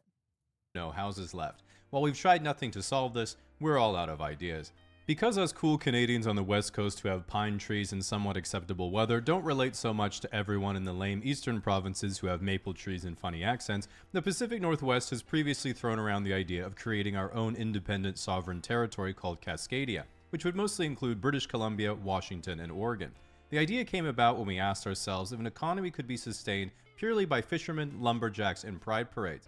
And while haters say that men shouldn't be in women's sports, no other country is ever beating us at Olympic drag. Sometimes English-speaking Canadians get a little sad because we don't have much in our culture that is distinctly Canadian and not influenced by the United States. But that's exactly the beauty of it. One of the best parts of being Canadian is traveling abroad, and when someone asks you, "So, where in the United States are you from?" you get to experience the joy and relief on their face when you say you're from Canada. The fact of the matter is that Canadian and American culture are deeply intertwined. You might be European and think, "You North Americans are all the same. You think life is only about working and making more money so you can consume more. Over here, we know what truly matters in life. €2 wine, 3 girlfriends, 1 passport." Easy to say when you have time off to protest for more time off, but this jab doesn't faze us Canadians. Americans work long hours, complain a lot, and make a lot of money, whereas Canadians work long hours. Similarly, the moment a Canadian goes to Europe and is like, "Wait, everything's closed from 2 p.m. to 7 p.m. and every Sunday? Every street is one way? Why does it look like they just tacked on traffic lights to 300-year-old cobblestone roads? Where's the street parking? Where are the highway systems to connect us to Costco?" We then suddenly become aware there isn't a single IHOP, Tim Hortons, Denny's, or 24/7 drive-thru literally anywhere, and we realize this isn't work-life balance, this is some bullshit, and we stand with the Americans as our own brethren who especially do not tolerate being hungry under any circumstance. When you ask someone to think of things that are for real Canadian and not American at all, there are only a few things that come to mind. Beavers, moose, hockey, poutine, Rush, Nanaland, the big comfy couch, Terrence and Phillip, Little Bear, Franklin, this cancer patient, both Ryans. This cancer patient. Nathan Fielder, the Trailer Park Boys. We have beavers here. True. We do have beavers. But do we have as many beavers as Canada? Do we have as many beavers as Canada? I saw one that explained what if all the US turned on each other, who would take over? It came down to Texas versus New York. Texas won because of the amount of resources. How would it be Texas against New York? California is like so many states in one. Well, I guess Texas would probably have a civil war based on the South and North. Scourge of the earth, and of course maple syrup. But what truly defines Canadian culture is how we measure things, as we're not just bilingual in both imperial and metric, but we also just make up measurements as we go along. People and objects are weighed in pounds. Quarter pounder and ninth of a kilogrammer. pounds, but not food. We measure that in grams and milliliters. We measure alcohol in mils and liters, but a bottle of gin is a 2/6 and a glass of wine is in ounces. A person's height is measured in feet and inches, and short distances are also in feet. But if something is at the end of the block, we'll tell you it's like 50 meters away. Only old people use yards and miles. But that's okay, because all of us take pride in being able to poorly convert it to metric for you. Long distances are not measured in kilometers or miles, but are instead measured by the time it takes you to get there. All temperature is measured in Celsius. That's a great one. Because Fahrenheit just makes no sense at all. This excludes the oven. That should obviously be in Fahrenheit. As we all know, Celsius only goes up to 100. A major difference between Canada and the US is our slang. For example, what do you call this? We call this pop, while you guys call it soda. You call this a beanie, and we call it a toque. We would say this is a washroom, you would call this a restroom. We would call this an ambulance, while you call it filing for bankruptcy. Oh, man. Oh, my God. What a burn. What a burn for the States. Oh, we call it an ambulance. You call it filing for bankruptcy. Oh, my God. What a burn. 0 to 100 real quick, while you say 32 to 212. While Canadians are known for saying sorry a lot, it's not because we're... The 0 to 100 is miles per hour, not temperature. Jesus Christ. Apologizing at all. We use it for every situation. American would say, excuse me, pardon me, huh, or oops. Try to move past someone in the way, that's a sorry. Bumped someone accidentally, that's a sorry. What did you say? That's a sorry. Spilled your own drink? Hi, That's Becca. a sorry. How are you? Wait, that was your land? That's a sorry. For some reason, Americans find our words for things cute and endearing, while we're annoyed How's stream, Becca? Shit was a little unhinged there. because that's just how we talk. I thought Americans were just giving us the big brother treatment until one time in America. Also, I'm happy to see your skincare is done and your teeth are brushed. I'm going to sleep, but wanted to say hi. Hi, Becca. Hi. Thanks for saying hi. American came into the souvenir store I worked at when I was 18 and was like, help me out with your Monopoly money. I can't make sense of it. And while people still say that all the time about our fabulous and indestructible bills, he instead dropped a handful of coins onto the table and then was like, okay, this one's a nickel, this one's a dime, and this one's a quarter. We have the same sort of thing back home, but what on earth are these things? Okay, so that one's a loony? A what? Oh my gosh, loony? wow, what's that worth? A dollar. Been awake since 5:45 a.m. I'm tired. I get it. I get it. I'm glad your skincare is done and your teeth are brushed. I hope you have a good night's rest, Becca. I'll be live probably in like less than 12 hours. So hopefully I'll see you then. It's got a loon on it. It's like a duck sort of thing. That's why we call it a loon. Oh, wait, a loon's real? I haven't seen that before. You Canadians really are something, aren't you? Okay, then what's this one worth? $2? What do you call this one? A double loony? And I was like, I don't want to tell you anymore. Anyway, before you ask, yes, we do. Wait, what is strippers, it? And yes, Casually, you need to explain it for us dumb Americans. yes, they do die sometimes. If you've ever wondered why your girlfriend Try to be there. Night, night, ghost and check. Night. always has random bruises on her legs and she says she doesn't know how they got there, now you know. At the end of the day, Wait, I there's missed that really one. only one strippers, and yet I don't want to tell you anymore.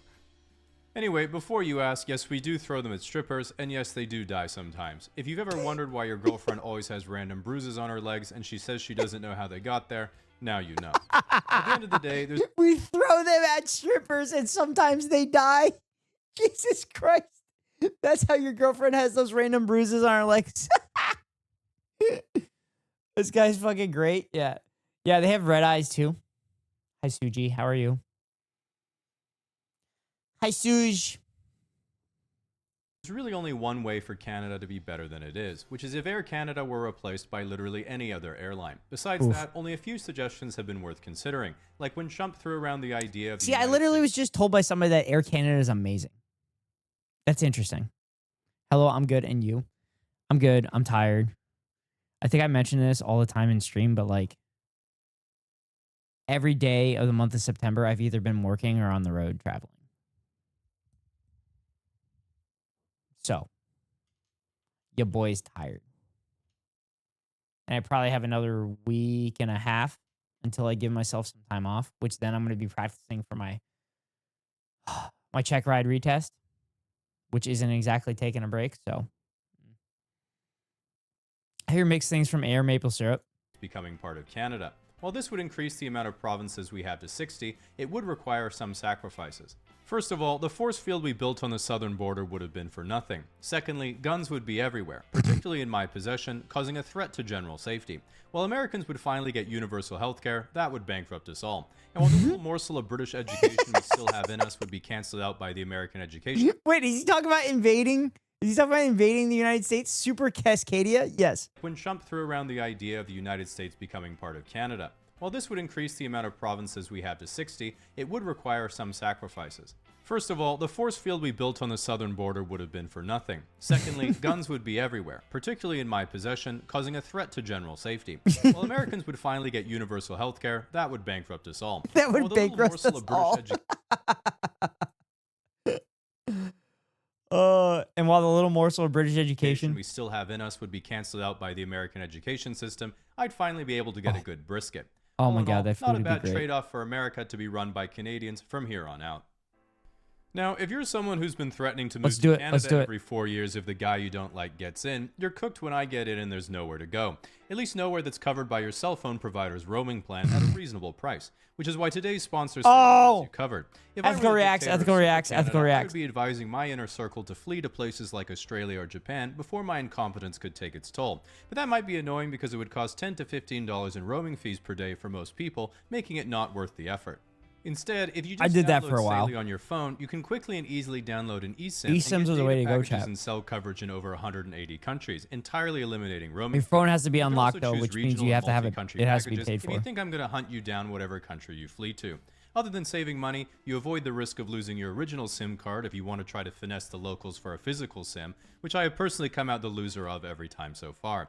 If you'd like to give Saley a try, you can scan the QR code on your phone, download the Saley app, then use the code CASUALLY Ethical at reacts, checkout ethical for a reacts. 15% discount. Casually explain. Oh God, his videos are so good. Give that a thumbs up. Give that one a thumbs up.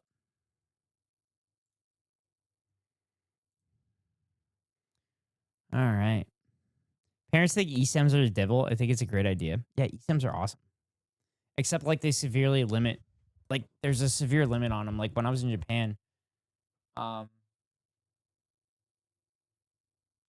I was in Japan, I think I got 1 gig. I think I only got 1 gig of data, and then I had to buy another one. Like they severely limit your like data and minutes and stuff. Sometimes it's just data, which sucks. Do you know when you're doing the retest yet? By the way, yes, I do. The second week of October. The second week of October, I'm doing the retest. So, I'll go to Penn State this weekend. I'll probably fly a couple times next week to practice. And then I plan on taking off the 2 days leading up to the test. Oh, wow, that's soonish. Good luck. Thank you. I had to take it prior to October 19th because I only had 60 days to do it. Otherwise, I'd have to redo the entire check ride, which would be a fucking nightmare. So.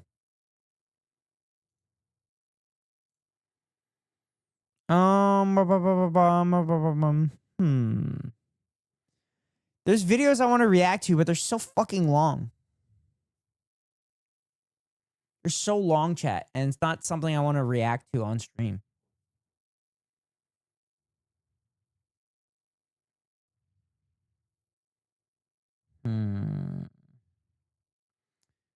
We could do I Did a Thing. We haven't watched I Did a Thing in a while.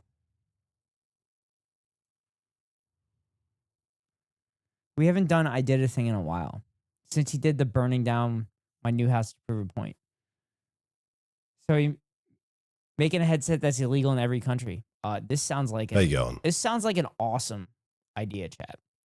This sounds like an awesome idea, and definitely you shouldn't try this at home. Let's see what I Did a Thing is up to. We can watch Michael Reeves too. Have you watched shit Italian moms say? That shit is just pure gold. I can't pin it. I can't pin it.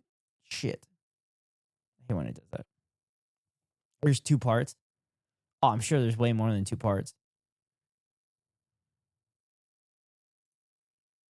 There we go. Pinned. Sweet. Nope. Nope. There we go. All right, chat. Watch it alongside, and then make sure we give it. And I'm sure we're gonna give it a thumbs up afterwards. But boom. Boom. There you go. Welcome back to another episode of How Many Things Can I Make That Kind of Resemble Something Illegal?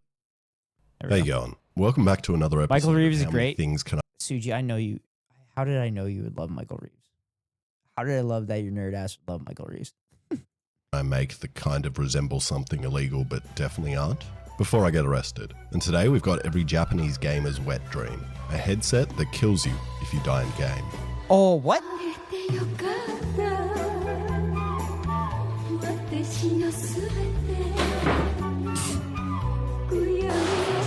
Oh, All right, God, now this if we is do a little bit of horrible idea. research together,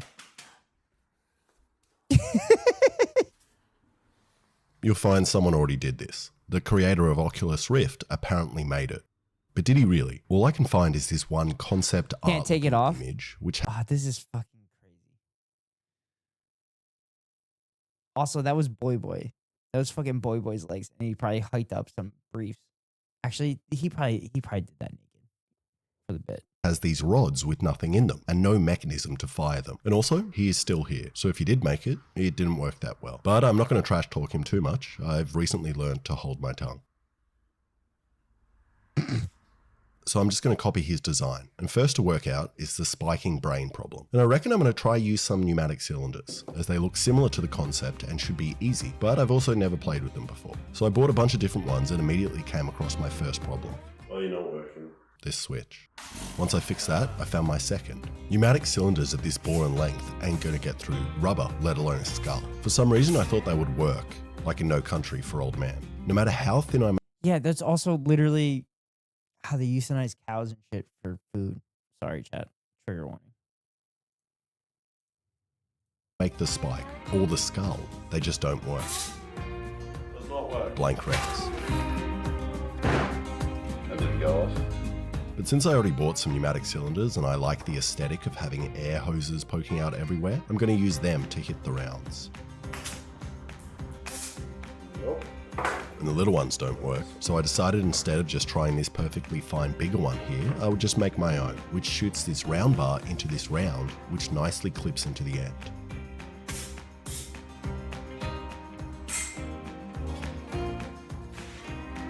And after 2 hours of trying, worked like 10% of the time. And when it did, it blew itself up. Yep. So I tried the big one. With an attachment. Chat, blank still hurt. Blank still hurt. I'm not a safety expert, but blank still hurt. You're not meant to be seeing, as I haven't made it in the video yet. That's pretty deep. Not through my head. And that worked, which is weird, as the inner diameter is the same as this one, so they're meant to have the same force output, but I guess this one's just better. And now that I know they'll work, I need to make the bit you just saw to hold the round and spike, which means I need to clean up my lathe.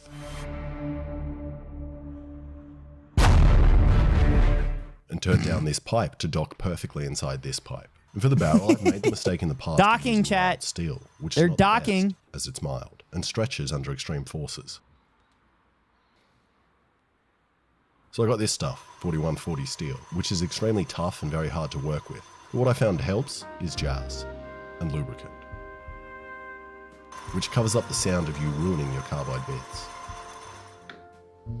And often while making projects like this, I often find myself frustrated that not a single manufacturer in Sydney makes a pipe with an inside diameter that perfectly fits around. But there probably is a reason for that. Okay, that fits. Now I just need another docking hole for the spike. I also reckon I need an exhaust port, an access hole in the side here. Is if I don't make this, if the round backfires, all the gas is going to shoot the pneumatic cylinder in the opposite direction I want. Alright?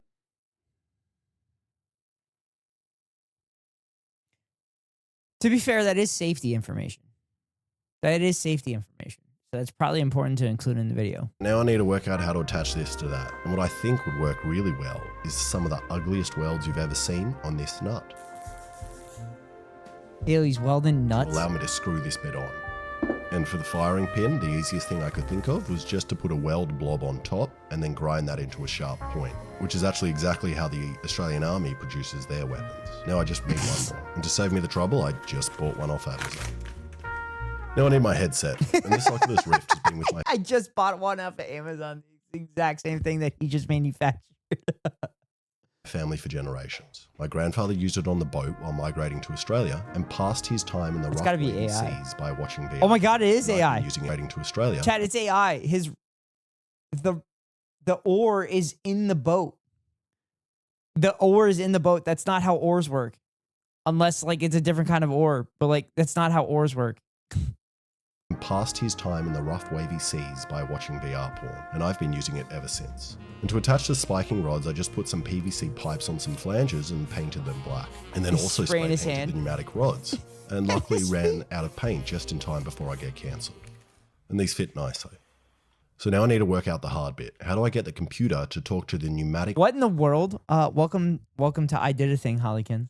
We haven't seen I Did a Thing in a while. He does ridiculous shit and engineers ridiculous shit. What's up, brother? How are you, Holly? Rods to fire when I die in game, but I think I have a solution. I can use this large computer and this cable to talk to this even tinier computer, as they both speak the same language. I heard prawns when I got in. No. He didn't say prawns. He said his grandfather watched porn. He said his grandfather watched porn through the headset, which brought him joy and happiness. So I'm just going to attach this solenoid, which opens the air with a relay. But I have a problem. This solenoid runs on 12 volts, but the Arduino only produces 5 volts. So I need to stick a 12 volt power supply in here as well somehow. And I really don't know why no one produces a 5 volt solenoid. I haven't. I'm glad I brought him joy. I'm still really annoyed I don't have one. Also, I need to do some coding. If command equals 1 in commas, which is a little above my pay grade. But I did manage to have a pretty productive conversation with my boss.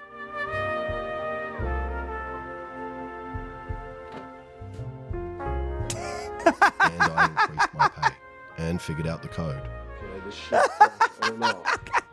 Yes.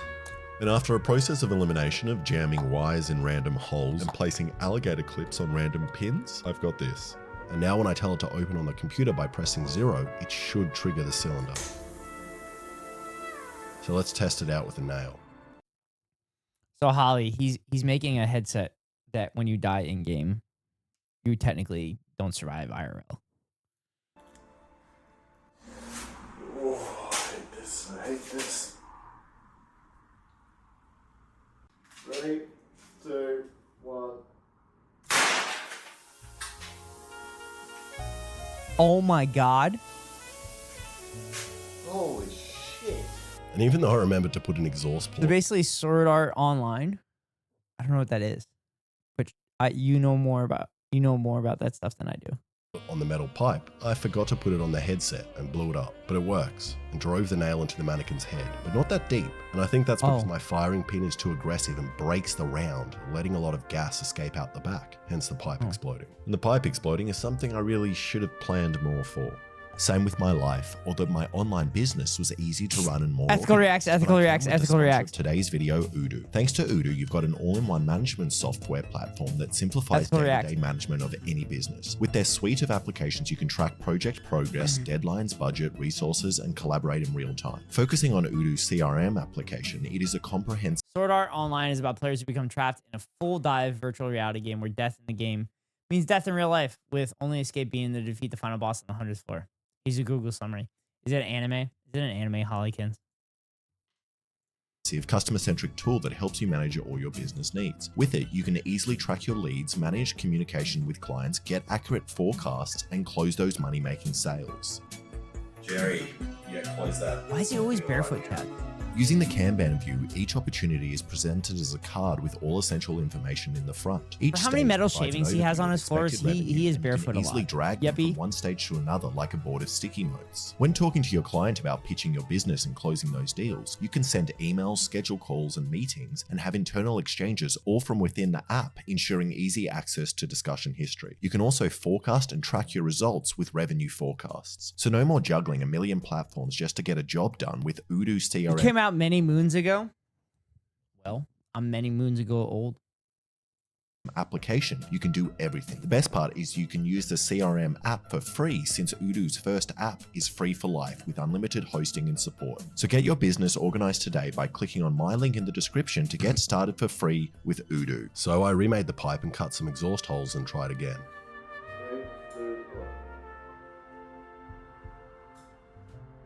Uh-oh. I love doing projects that involve coding, because when stuff doesn't work, I can just blame it on the code and not the fact that I'm bad at making the other things. 3, 2, 1. And the shell still blew out the back, but at least the pipe didn't. Well, yeah, I only watched the first season. The second half of the season lost me, so I didn't feel like continuing the rest of the seasons.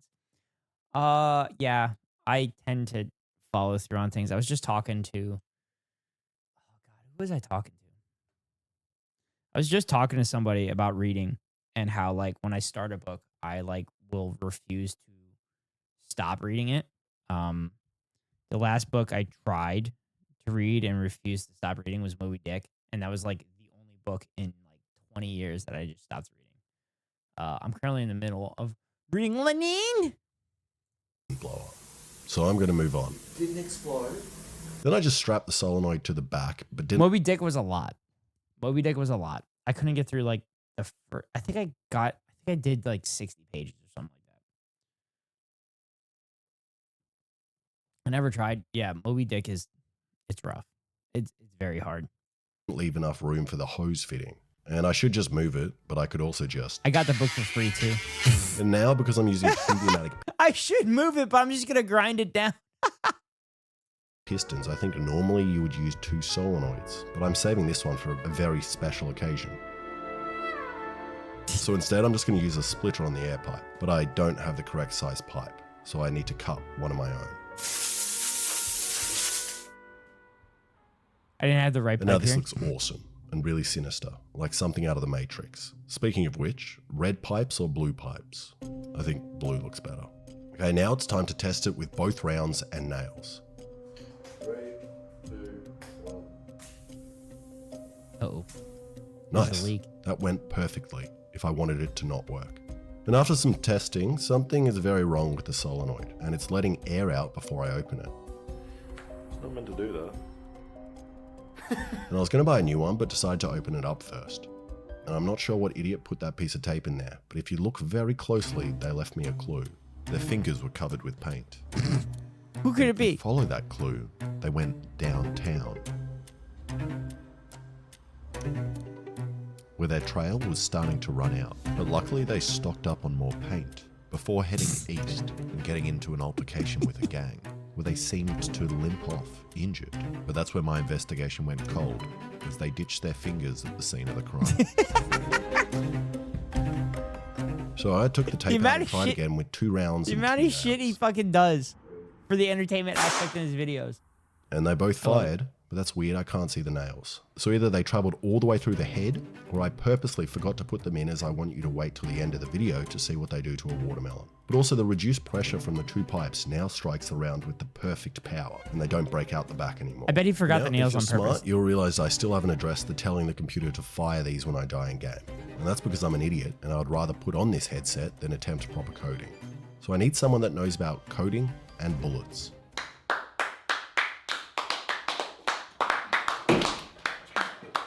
Code Bullet, everybody.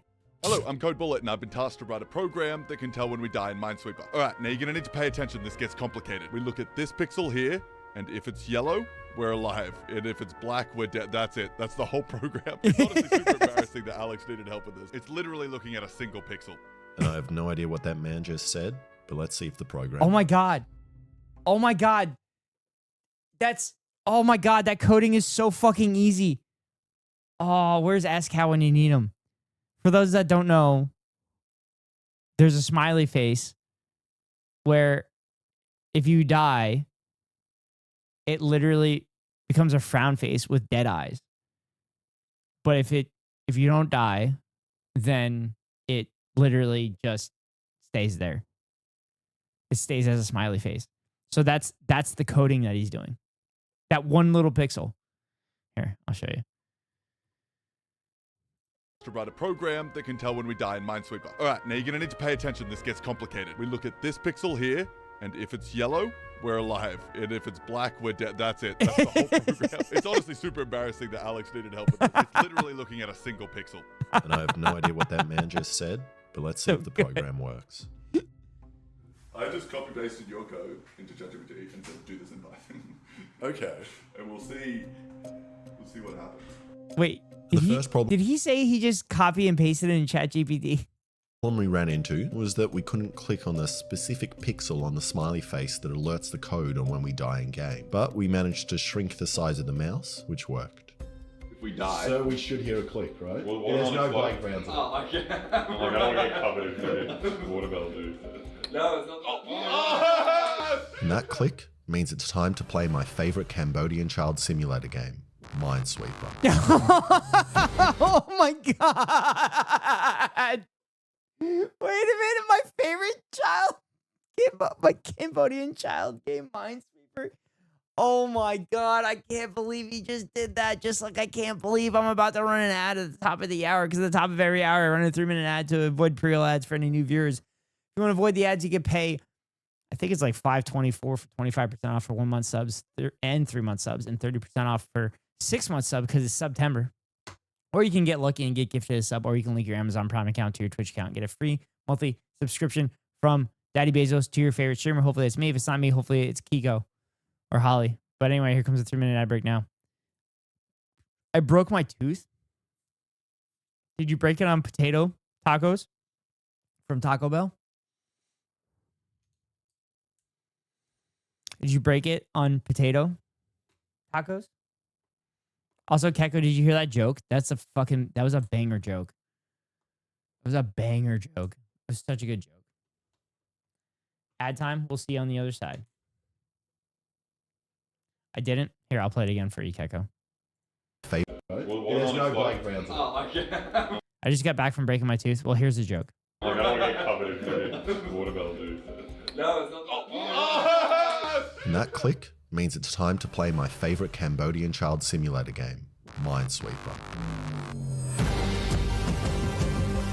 My favorite Cambodian child simulator, Minesweeper. Fucking banger joke.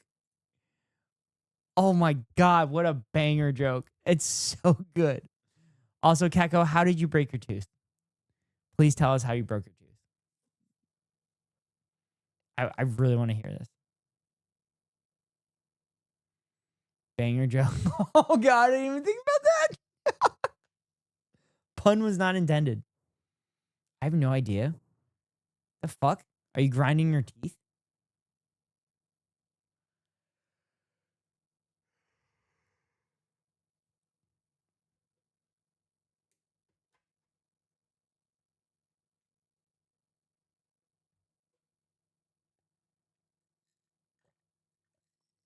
I forgot to wear a night guard last night. I fell asleep on my chair. That's when I forgot to wear my night guard. But I wonder if you did it last night and then just popped off now. Night guards are important,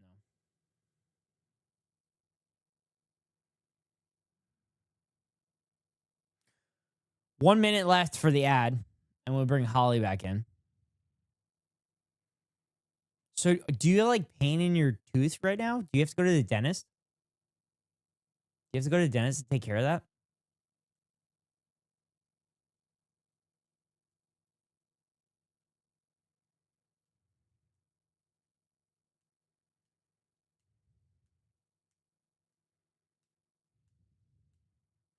No, it's just annoyingly rough.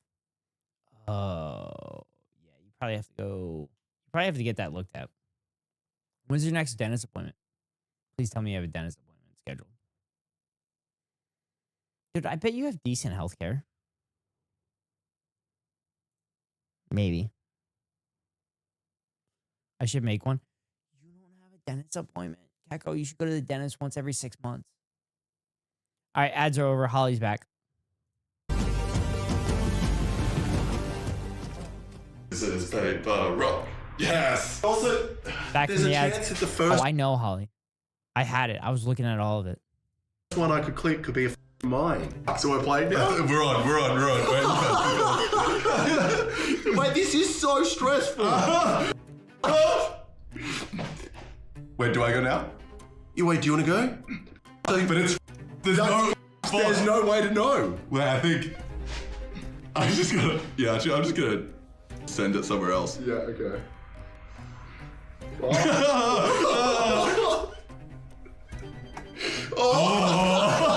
not helpful at all. But, I mean, technically I know that only one of these, so I have a 1 in. Oh, I'm just gonna click elsewhere, don't I?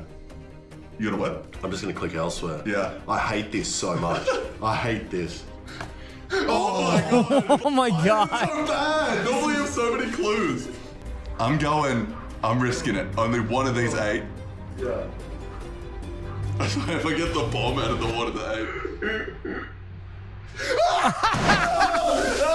Oh my god! What happens if they hit a mine? They die.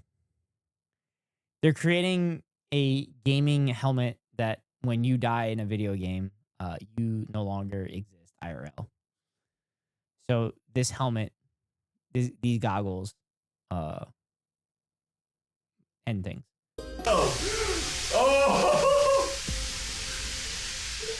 And only one of the rounds went off, and it almost went through the watermelon. Oh my but again, God. it's because the round backfired. So we loaded up and tried again. All right, I'm gonna give us a better start than you did. Please. Don't give the right ideas. You're looking at it. Yeah, I mean, this is literally what I did a thing did.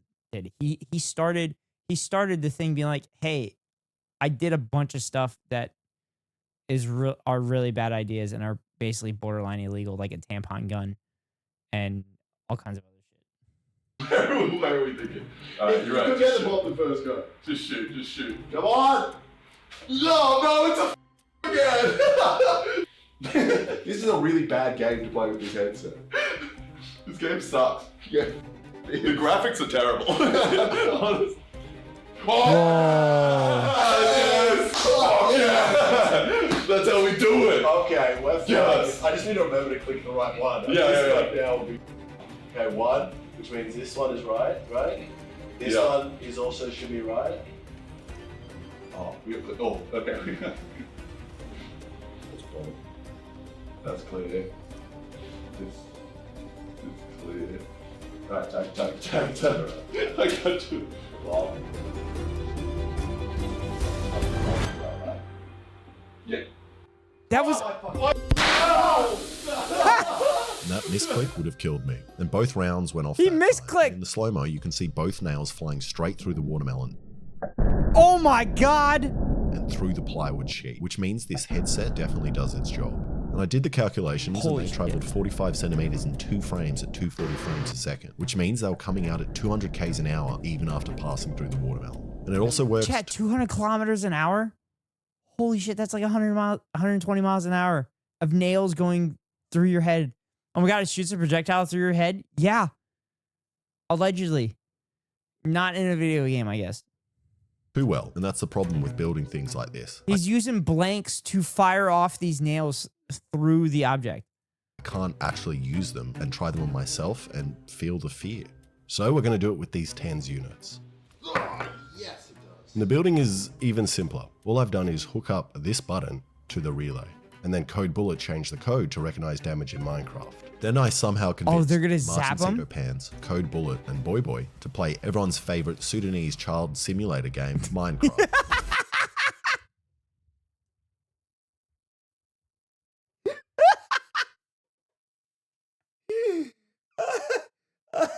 Sudanese child simulator game Minecraft. I love TENS units. I have a few. I don't know why I don't use them on stream. Because you don't like pain, which isn't true because you still have the bear trap redeem.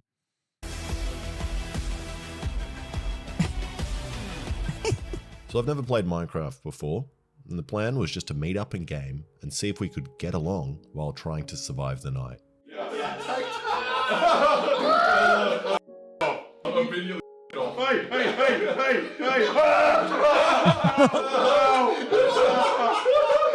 Already? We just started! Okay. I'm not ready yet. In the middle, and we have to, let's make something nice. How did they code it?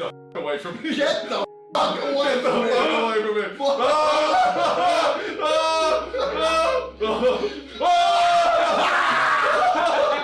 Get it, I'll avenge you! Dude, I run! dude, this is a horrible idea. This is a horrible idea. Every time they get hit, they feel the shock from the Tenzian. Oh my god. That's a horrible idea. I didn't even get it in! Oh no, I did. Okay, what is the point of this game? What are we trying to do? Okay, we've had enough fun. Everyone stop. We need to. I'm standing still. No, Stop moving. You better go. I just want to look at your moving. You gotta Where really are good you? spin. Come back. We gotta go to. You gotta buy that tree, bro. You gotta buy that tree. Okay. Relax. Everyone, hands where we can see them. My hands are wet. Alex, that's when I have a good view of everyone. I got a good view of everyone as well. Okay. Alright. This is like hostage negotiation. Okay. What do we want from this? So. I wonder if I could leak a TENS unit to a Twitch redeem. Ah, dude, that's probably violates TOS.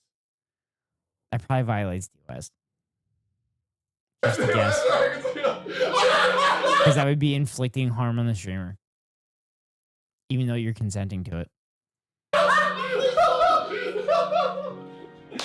And once we realized hitting each other wasn't actually that fun and just hurt, we started to work together and built the best house you've ever seen.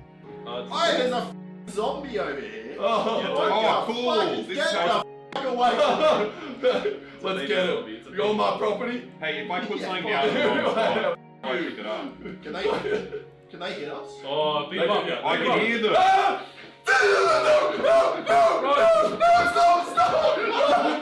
Oh my god.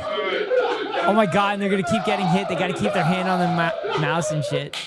Okay, we're safe. Wait, let me in. Stay in the house. Stay in the house. Once you take one hit of damage. Oh, what the f***? It's a sheep. If you hold shift. Wait, how high do we need to build this house? We can, I don't want to respawn, bro. I think I'm gonna wait till morning. Hey! No! How the f*** do you get in? Holy sh**. Hold on. We need a door. Jump on that. Let me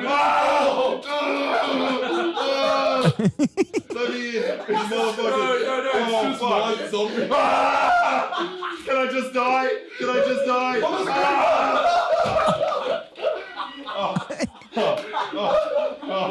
How come it takes so many hits to die? Let me in the house! And then we hit each other a little bit more before finally working out how to get underground, where I walked into lava immediately. Pretty useful, huh? Hi, that cool guy. 1, 2, 3. Yeah, I can make you one if you want. No. Why? Oh no. Jump in the water.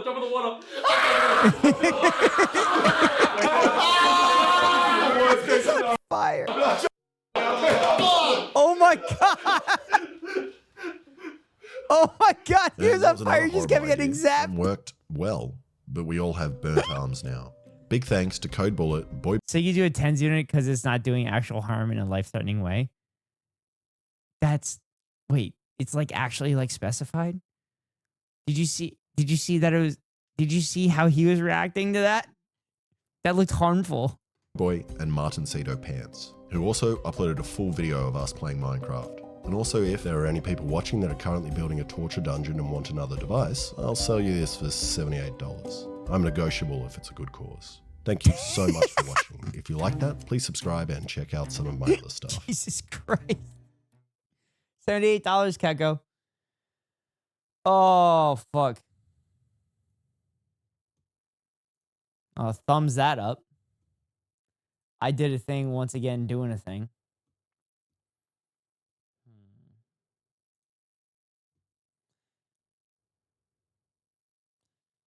Hey, Bytesync. I'm going to play Helldivers. Let me know if you want to play with me. Chat, we're going to spread democracy.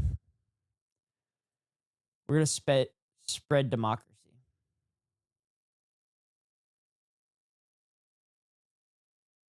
That's what we're going to do, chat.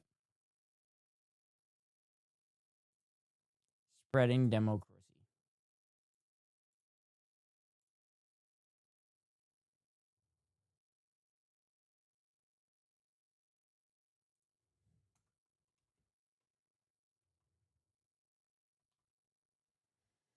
mean, if we're gonna be in a fascist regime, we might as well have some fun with it.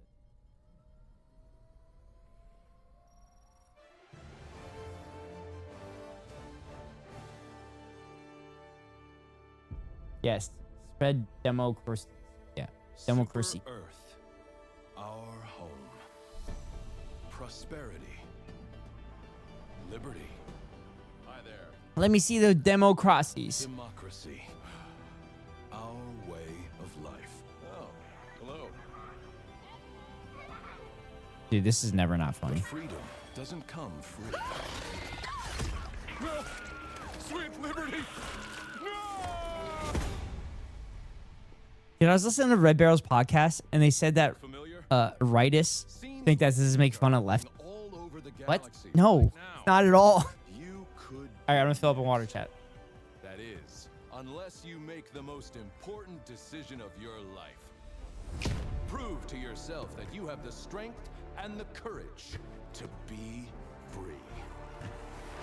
Join the Helldivers. Become part of an elite peacekeeping force. See exotic new life forms. And spread managed democracy throughout the galaxy. Yep. Become a hero. Become a I left the legend. door on when I got back. Become a Helldiver. Oh, Helldiver. Father of benevolence.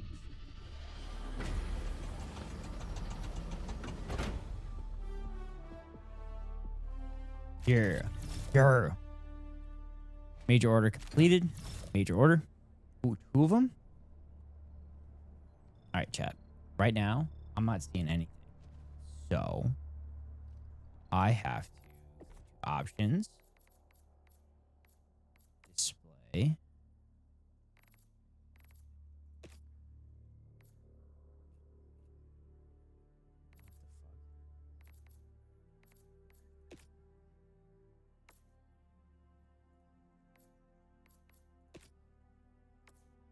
There we go. Oh, that was weird. It was like windowed for me.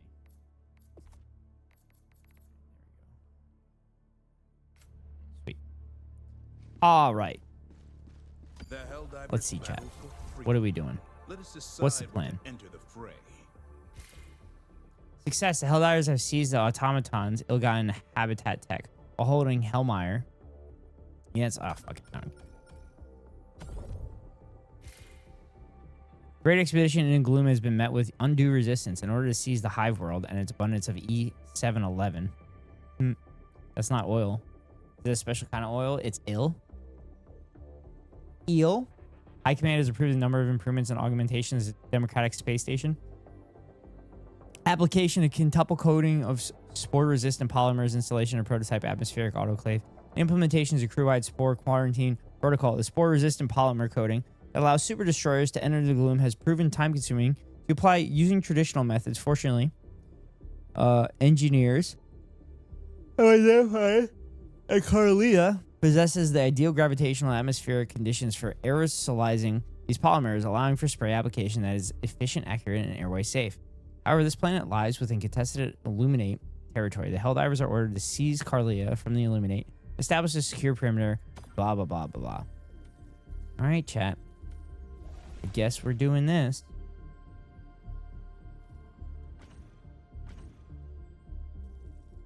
Guess we'll do.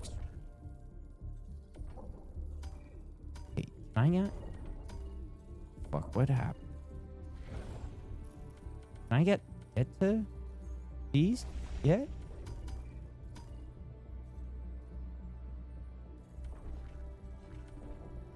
Oh, I can't get. I have to get. Okay, I'll do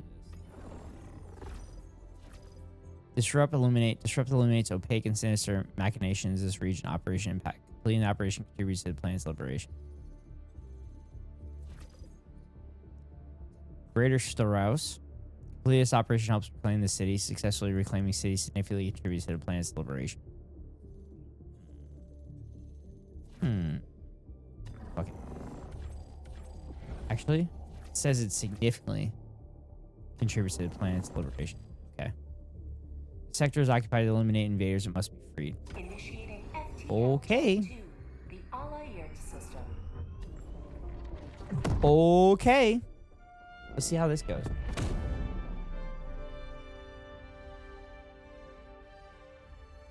FTL jump successful. Mission coordinates locked. Hellpods primed.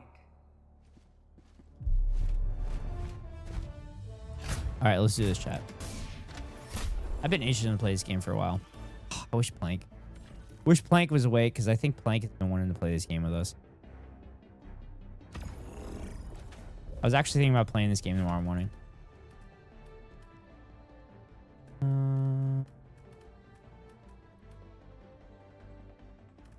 Probably don't need the rail cannon. The laser's probably better. Airstrike.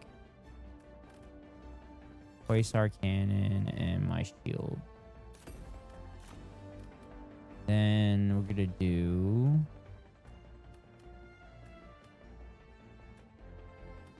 localization confusion. That'll be less enemies. I think that'll work. I think that'll do the thing.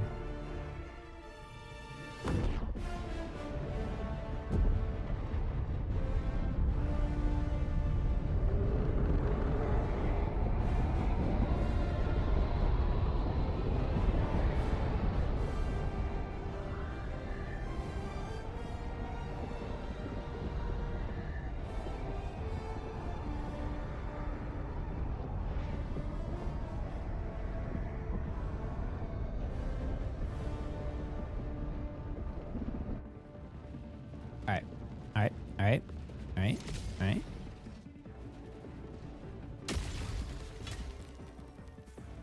Alright, we're here. We're live and alive. For now.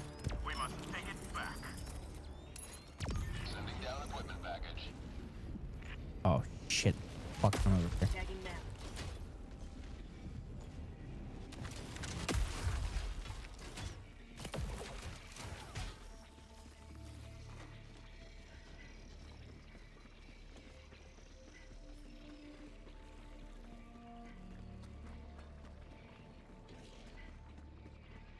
Alright, chat. This is kind of terrifying.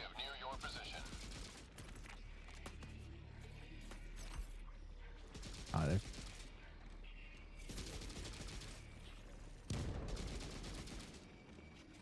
What are they shooting?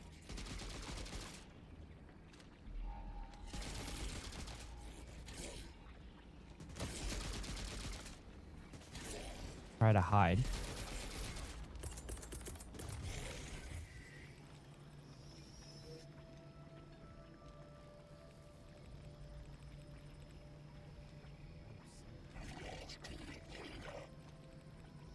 Shit.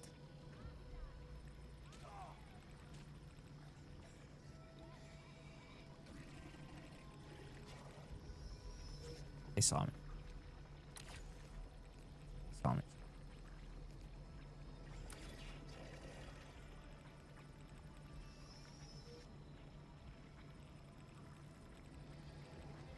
If I stay real quiet, they can't hear me, right? Objective complete.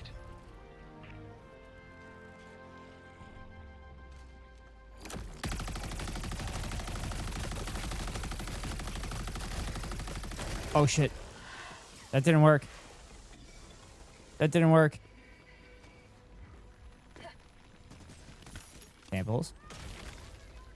Samples. Samples. Samples. Samples. Samples. Did I get it?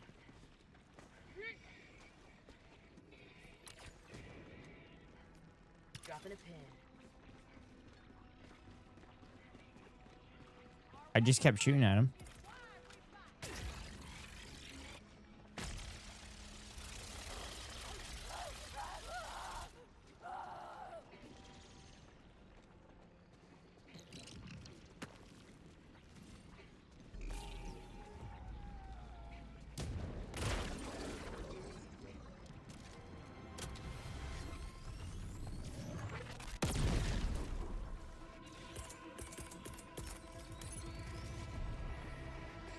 Oh, there's fucking 2 of them?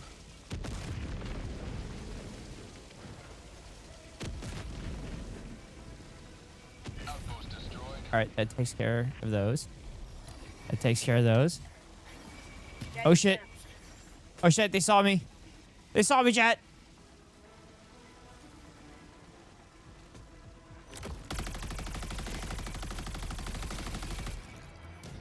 Yo. Get away from me. Get away from me. Get away from me. Get away from me. Shit, I'm pretty sure there is a way that I can actually order these people around. But I don't remember how.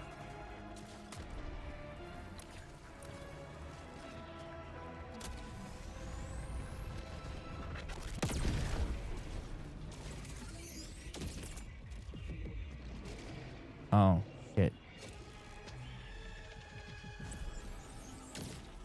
I forgot how to take this shit down.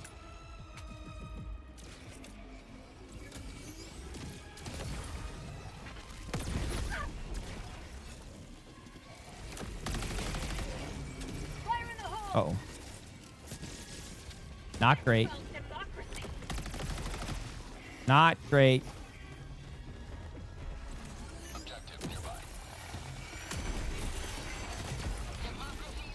Not great. Not great. Oh, this is hard to do on your own. Oh. That's a teammate.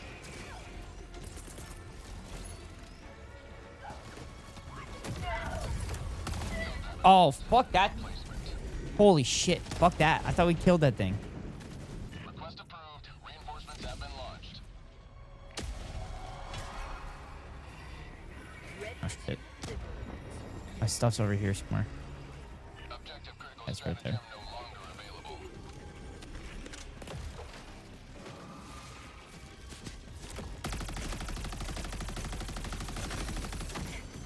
Yo! Yo! Fuck!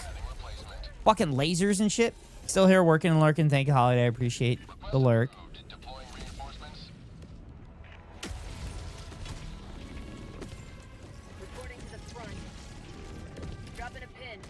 Oh, I'm not getting any of that shit ever again.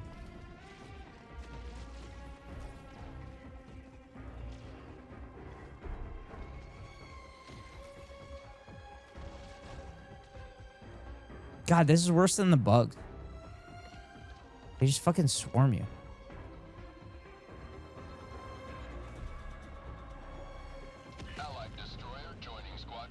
Oh, yeah, I got somebody.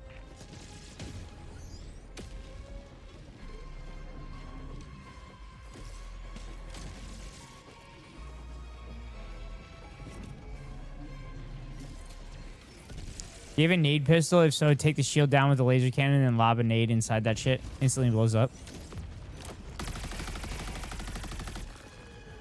No, I don't have a nade pistol. I don't think I ever unlocked one. Oh, shit. Whoop. Whoop. Whoop.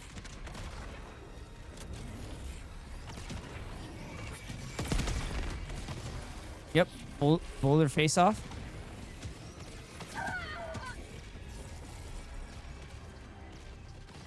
Gonna keep running. Gonna keep running. Okay. Okay.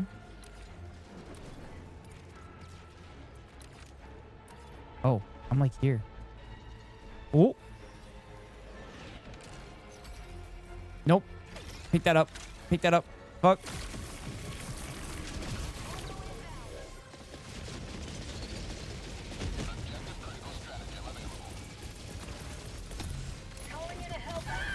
Oh shit. Oh shit. Oh shit. Oh shit. Oh shit, just keep running. Oh shit. There should be a hell bomb there. Or not.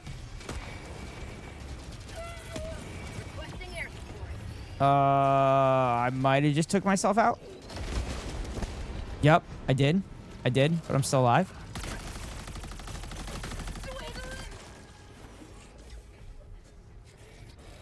Alright.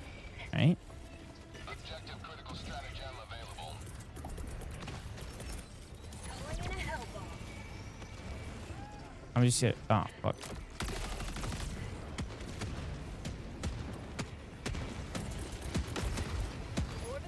Get off me. Get off me. Get off me. Get off me. Get off the hell bomb. Get off the hell bomb. Get off the hell bomb.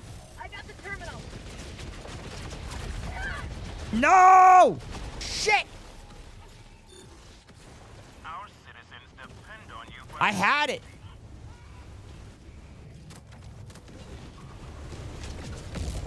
God damn it. Oh, we had it, chat. Request approved. Reinforcements on the way.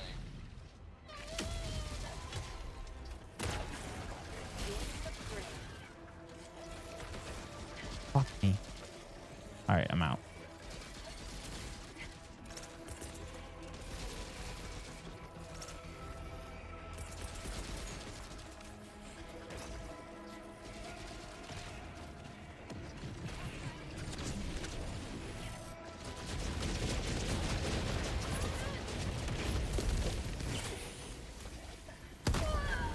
Fuck! What the fuck hit me?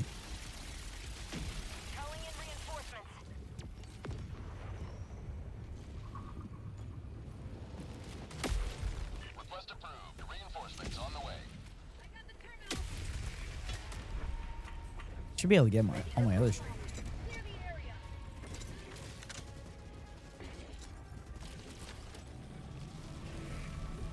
All right, I got my own shit. Oh shit. Oh shit.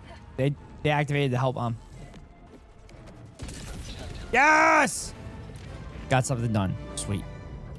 Tagging map. Northeast, 100 meters. Also, this one's gonna be really fucking hard. Oh, hear that.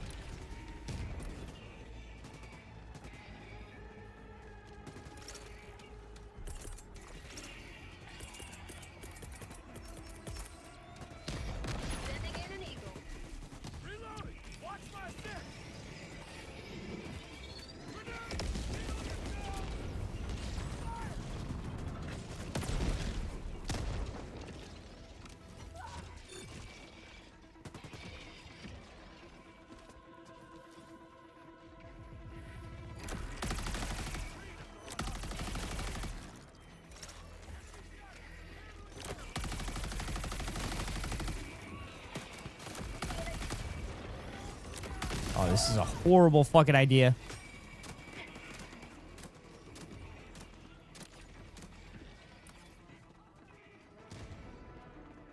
Objective near your position. Objective critical stratagem available.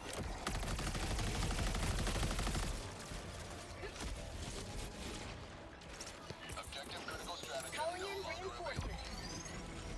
That's a grenade. How about a nice cup of liberty? Yeah, give him that cup of liberty. Give it to him. Give it to him.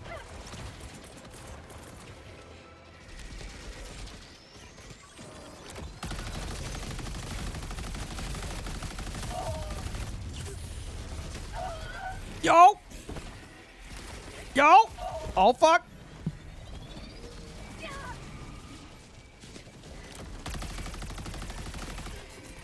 Oh, great. My shit is jammed. My shit is jammed.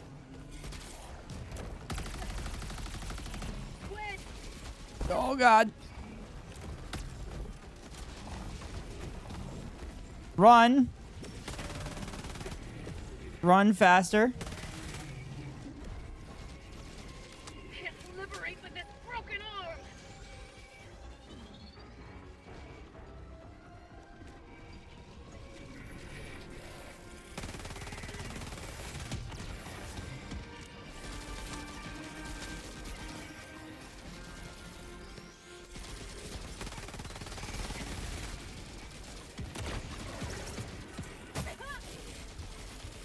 Oh, stim it up.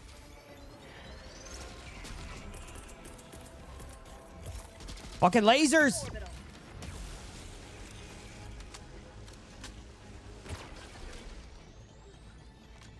All right.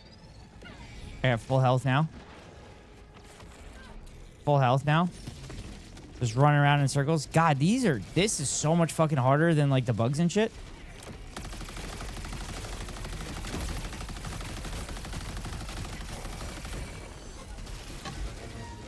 Oh my God.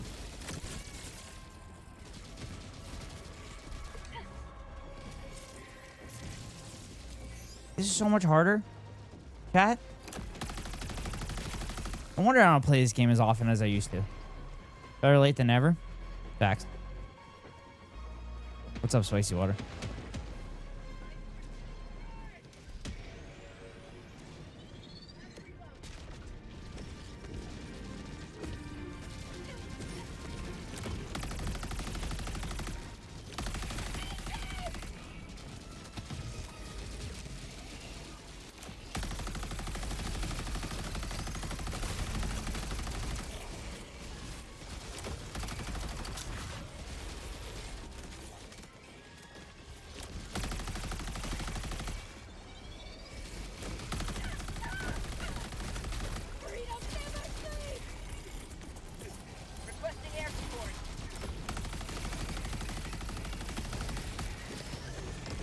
Oh shit. Oh shit.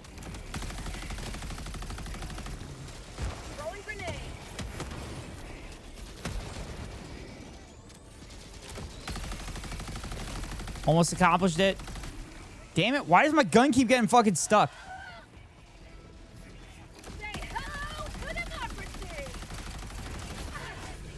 Fuck. What is happening? I can't tell if it's... Is it toggling?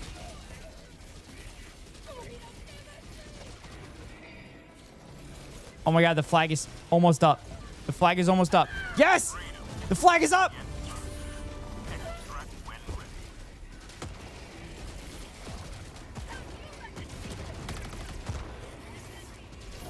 The flag is up, chat. We've done it. The main objectives have been accomplished.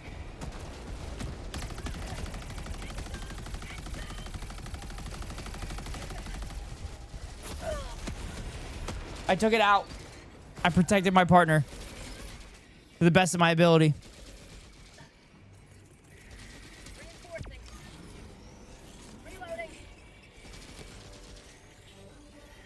Request approved. Deploying reinforcements. Sup. That's all you have to say for yourself, Spicy Water? Just sup. What are you, Keko? Oh boy.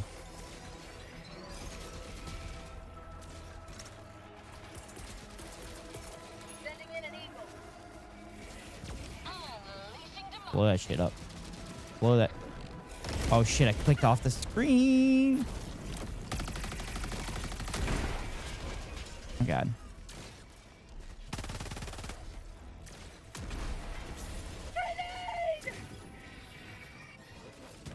Yay, we got rid of the cognitive disruptor. I don't know what that means.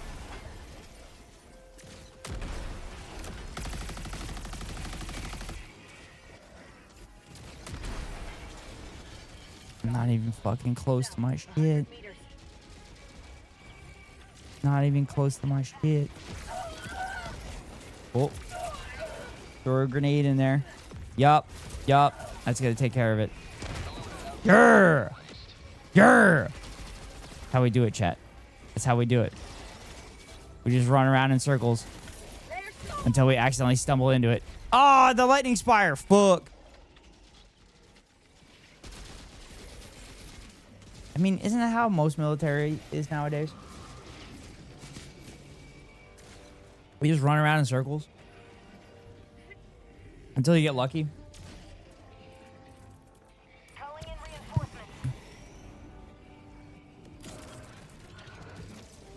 Request approved. Reinforcements on the way. Ah, shit. Oh, shit.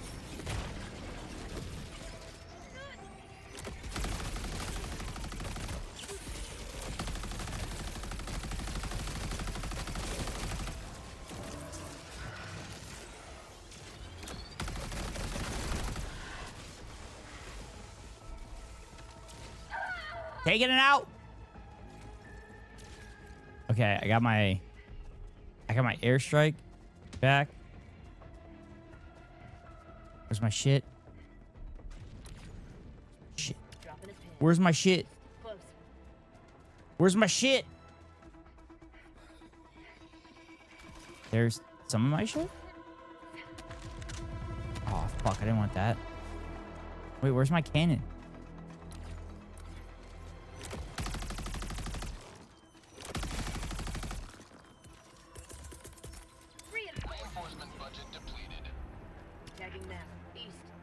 Oh, it's all the way up there.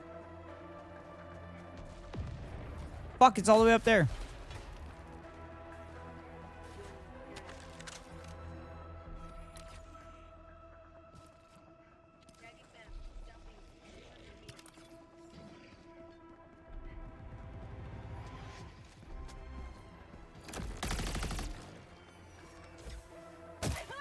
What? That wasn't even that high. That wasn't even that high of a jump.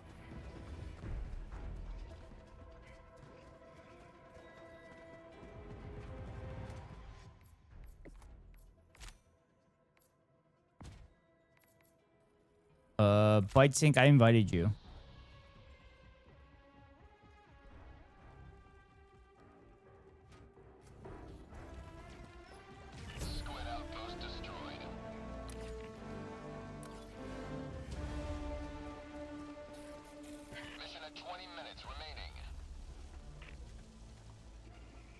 Oh. Oh, it's a satellite. It's a satellite thing. That. Oh, fuck. Sample collected.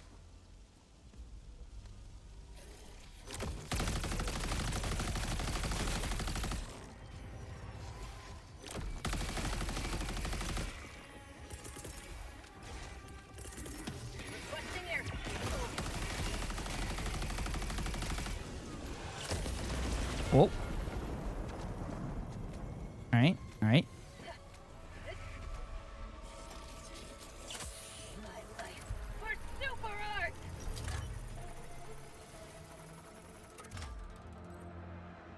Okay.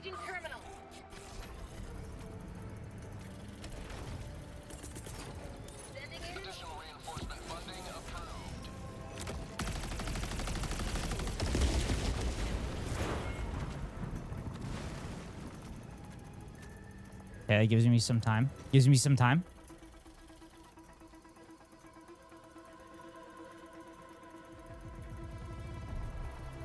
Oh, at least they gave the clock down now. Or the time, countdown. You may proceed to extraction when ready. I got the terminal. Fuck yeah. Mission map updated. Sweet. Okay. Get everything? 2. Tagging map. Southeast. 100 meters.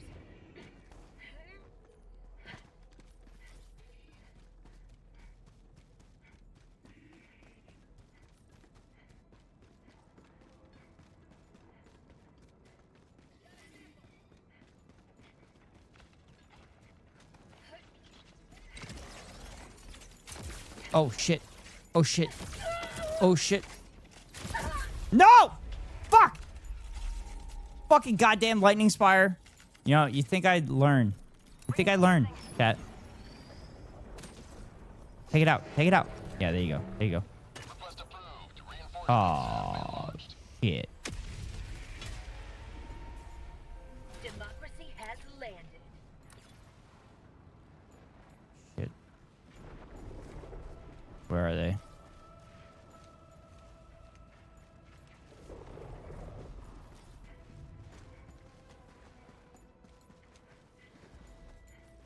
Sample collected.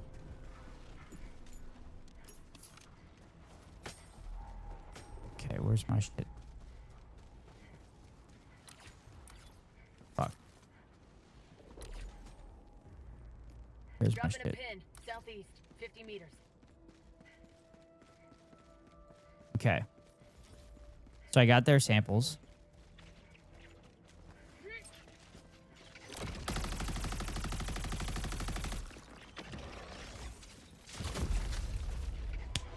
Their bodies shall become Oh, son of a bitch. God damn it. Apparently I need to shoot that lightning spire more.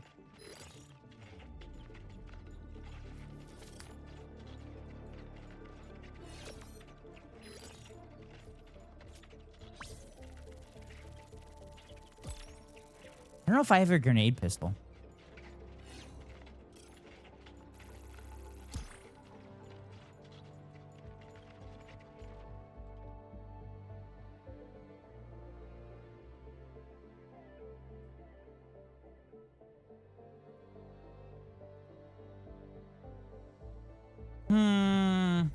Bytesync, are you jumping in? Has joined squadron.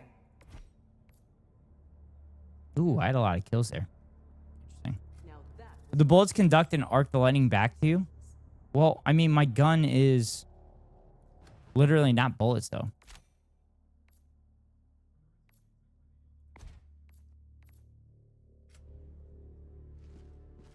Bytesync, I invited you. Do I have the grenade pistol?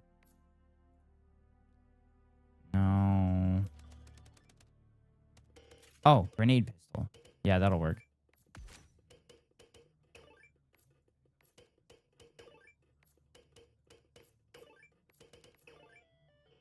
I thought the last shots were. No. It was all from my guns. All right. All right, Bytesync will join in a second. Bytesync is finishing something.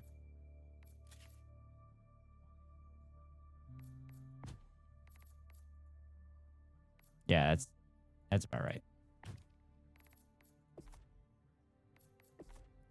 But my sickle thing isn't a gun. It's a laser rifle.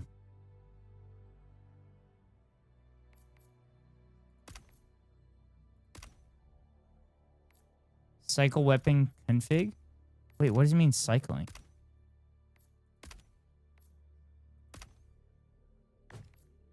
Actually, please, Spicy Water, tell me how this sickle shot works.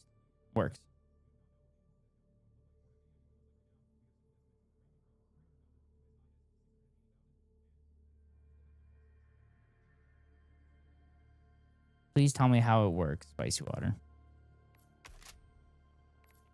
Reflex sight. Holographic sight. Pattern Helldiver. Arctic. Ooh, I like that. Arctic camo. Desert camo.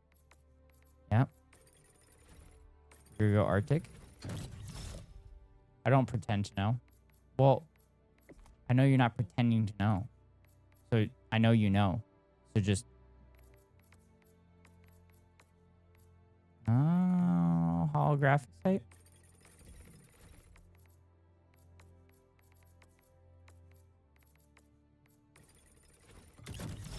There we go.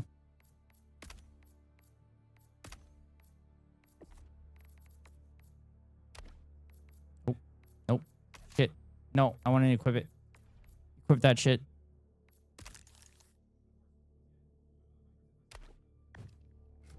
There we go. Oh no, everybody left. Son of a bitch, they all left. God damn it. Let us cleanse the galaxy of alien scum. Let us cleanse the galaxy? The fuck? That sounds like genocide, bro. G12 high explosive, G3 smoke, G23 stun, G16 impact, thermite, throwing knife. High explosive, G6 frag.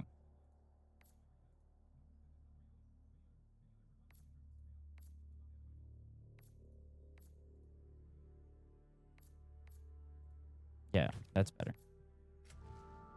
Let's see. War bonds. Which was the one that I was working on, chat?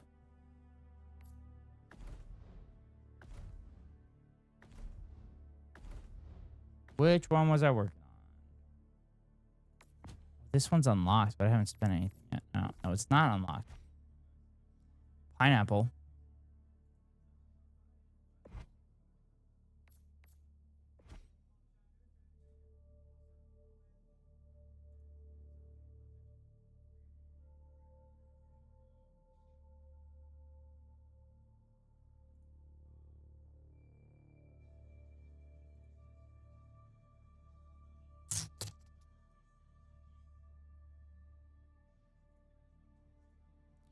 All right, all right, all right, all right, all right. I need. What the fuck is it? What is? I don't know what's unlocked.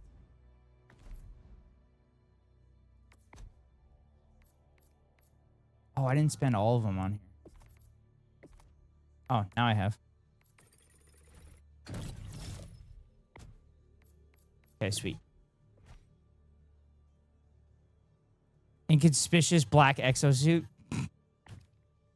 Okay, I completed that one. Servants of Freedom.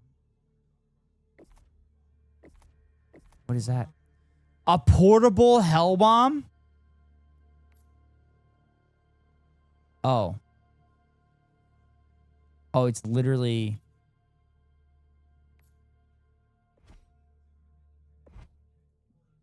Oh, it's literally a suicide bomb. Urban Legends.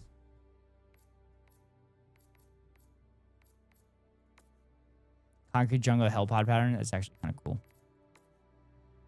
Flame Sentry. Okay, that's dope. Anti-tank emplacement. That's sexy. This is democracy. Okay, I like that.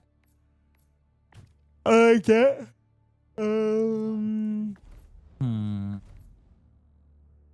Borderline justice. Dude, this is 100% making fun of fascism. How could they think otherwise? Hover pack?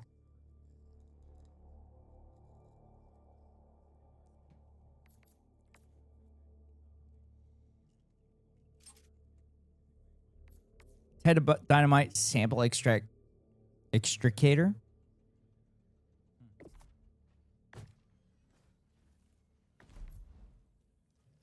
Masters of Ceremony. Oh my God. Yes.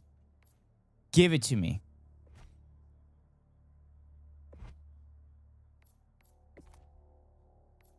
Oh my God. This is amazing. A saber, CQC saber. One true flag. Wait, what does the one true flag do? Oh, you run with it and then stab people with it? Hello, just fascist fashion? Of course.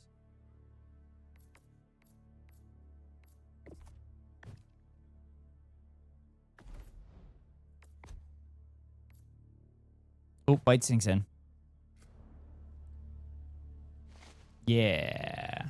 Sweet. Let's do this, Bytesync. You ready? You ready, Bytesync?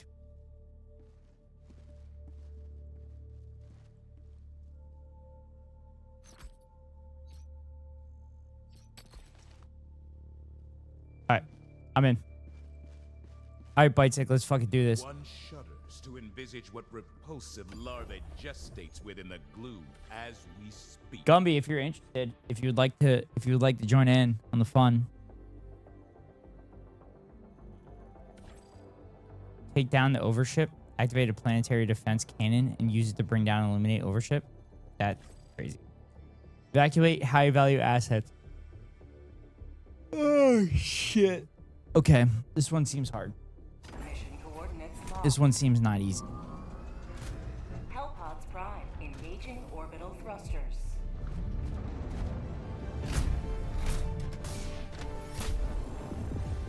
Orbit synchronized.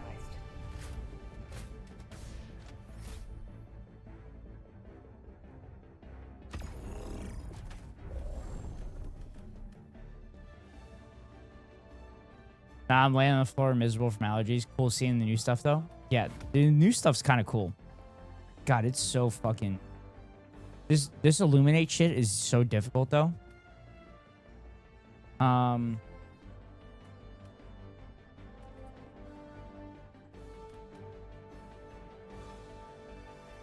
rail cannon's probably useful. The laser's probably better because I could take out more people. And the Quasar cannon, shield generator. And then we'll do localization confusion. Bytesync, Bytesync, do the space optimization if you have it. Space optimization if you have it.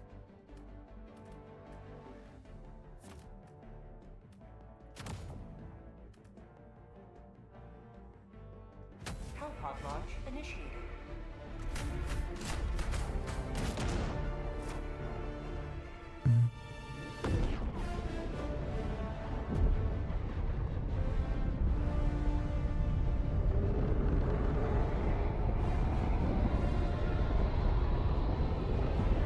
Pull stems and clip.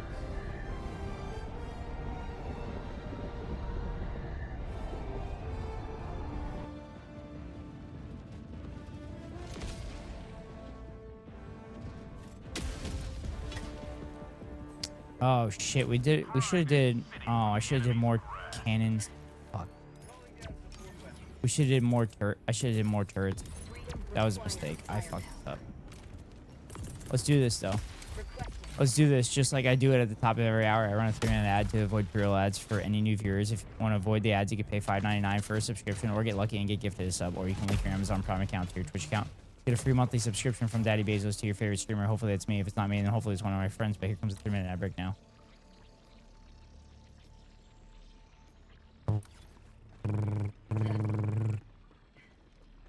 Didn't see it coming. Aw, you fucker. What you get? What you get?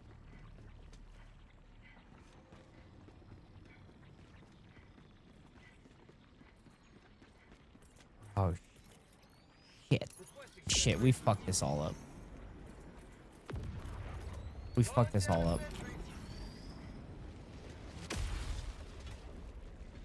Oh, God, we fucked this up so bad. We kind of fucked this up.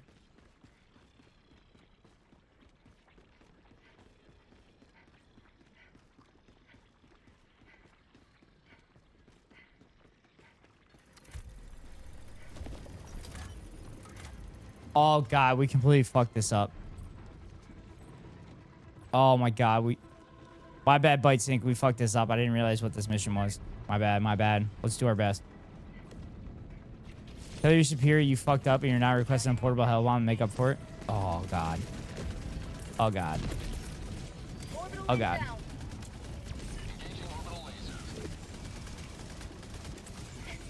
Well, Bytesync got it right. I did not get it right.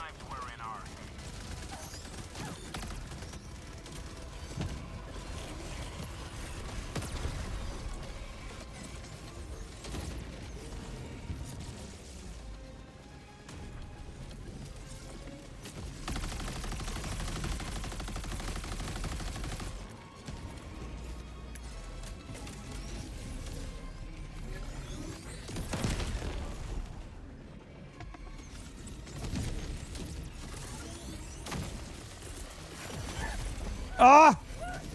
Did I get a bomb out?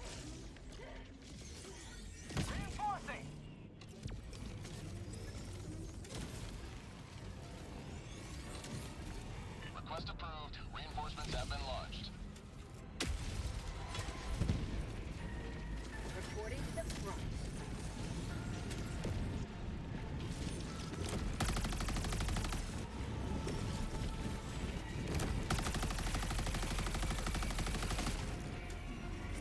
All right, I'm gonna try to get my shit.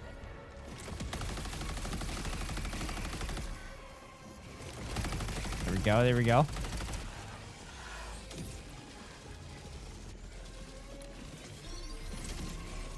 Tagging map.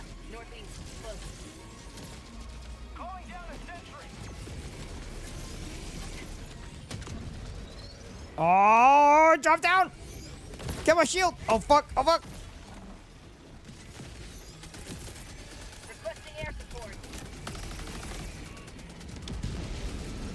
Get some! Get some!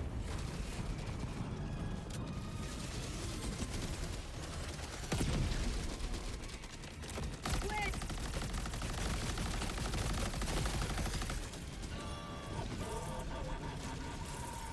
Sending in an eagle. Okay, dropping bomb. Oh fuck! Fuck!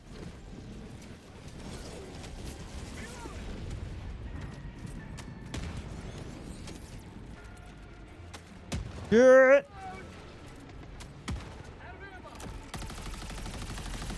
Oh wait, I have the grenade pistol.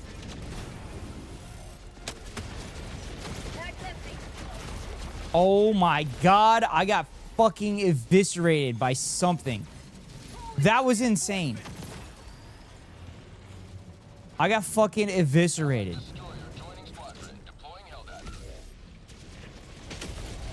Got him. Got him.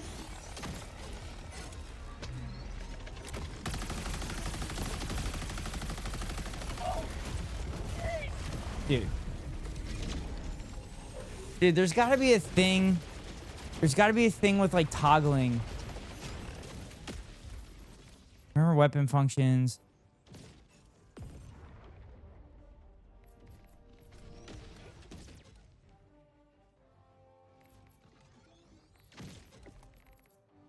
Fuck. There we go. What the fuck happened? Oh.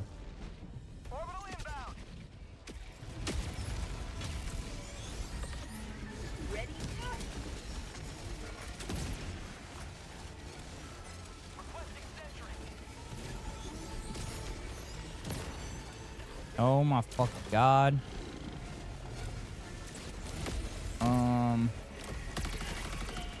Alright, we got one rocket launch. We got two rocket launch.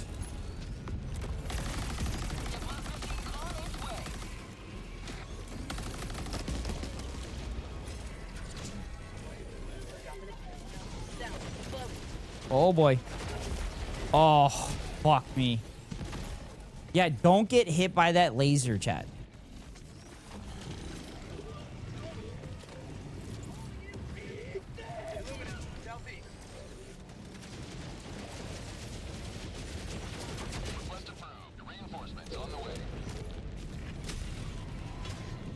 All right, good. They died.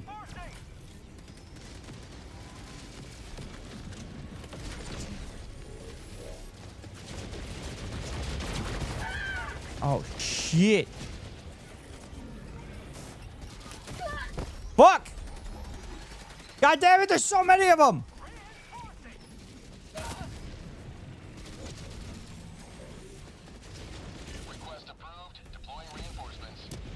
Oh, I almost hit that thing.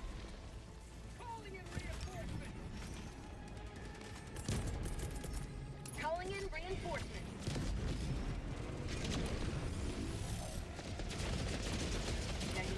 Southwest, 50 meters.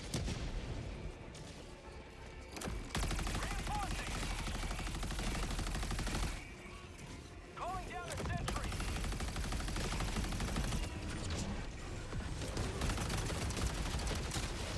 Shit!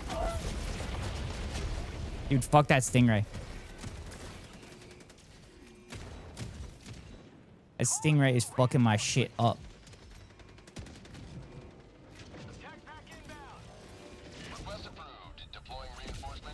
Oh shit. Oh, I was close. Oh shit.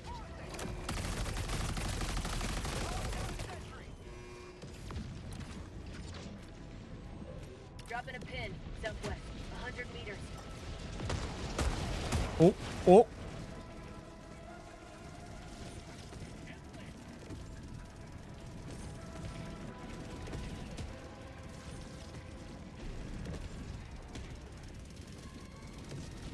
All right, the turrets definitely fucking help. 100%. All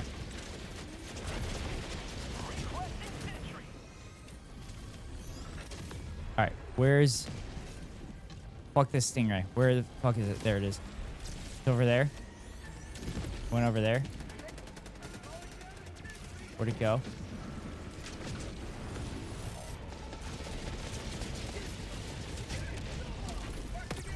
Yes, we finally took it down. Hell yeah. Hell yeah, brother. Hell yeah. Take it down. Take down that stingray. Hell yeah.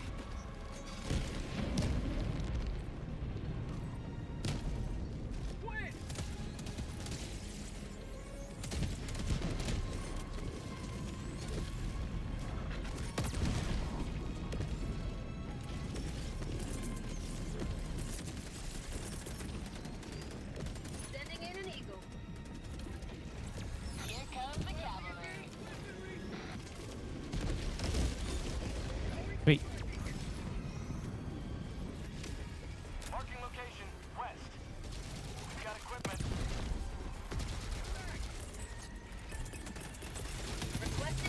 Freaking lasers, man. Freaking lasers. God, we're only fucking 4 rockets into this. Request approved. Deploying reinforcements. Ready to liberate.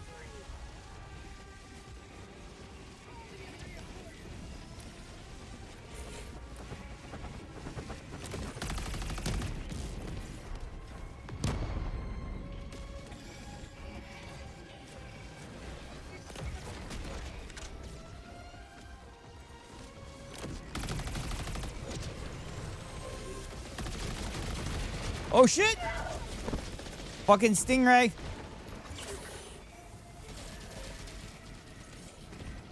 Another stingray for everybody.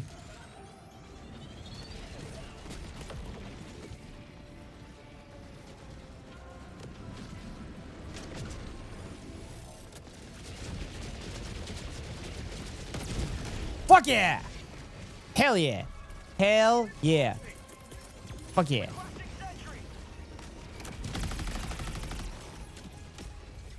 How about a nice cup of liberty?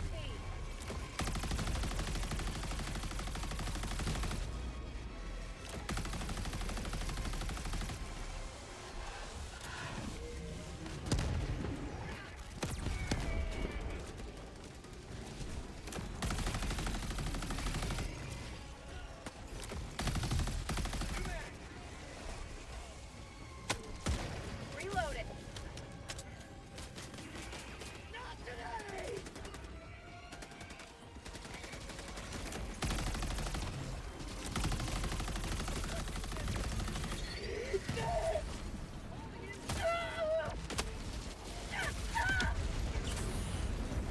Woo!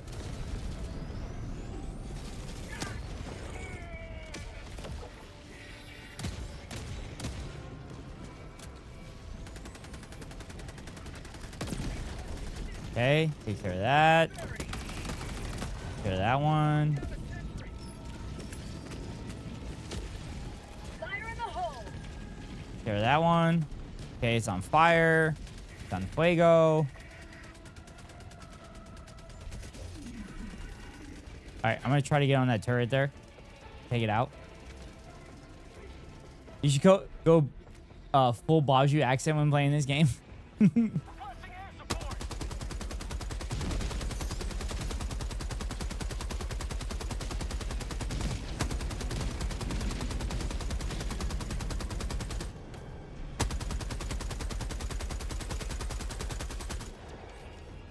No!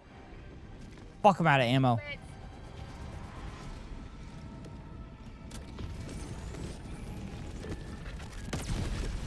Okay. Take care of that. That. So I should go full Chud playing this game. I feel like going full Chud in this game is too much. I feel like it's a lot. Yeet, yeet, yeet, yeet. Oh my god, I want to play this game with my brother.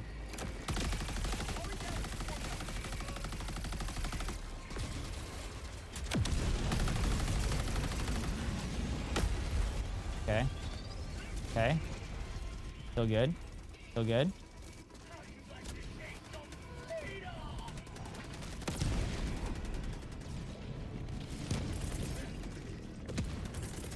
Requesting air support. Okay.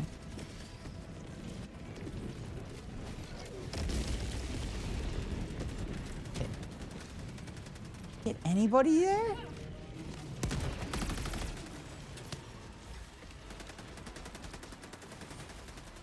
That's empty.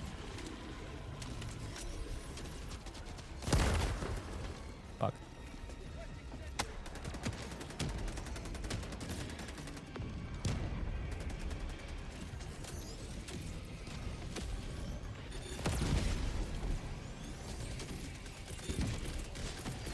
Freaking lasers. All right, we need 2 more. 2 more rockets, baby. Oh, I killed a lot of stuff. How the fuck? How do they do that?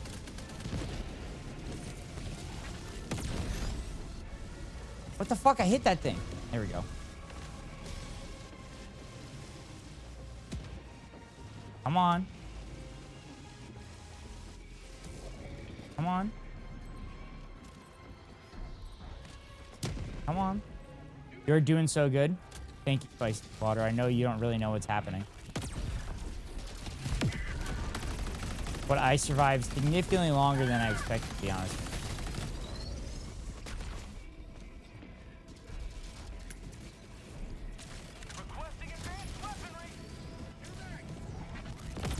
I don't. Yeah, I figured.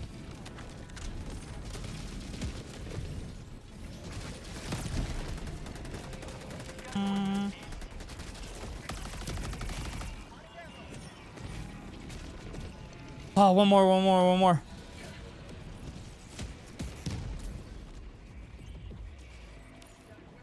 more.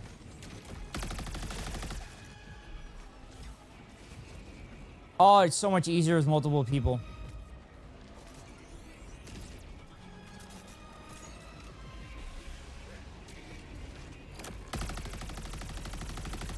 All right, once this ion storm goes away, we're good.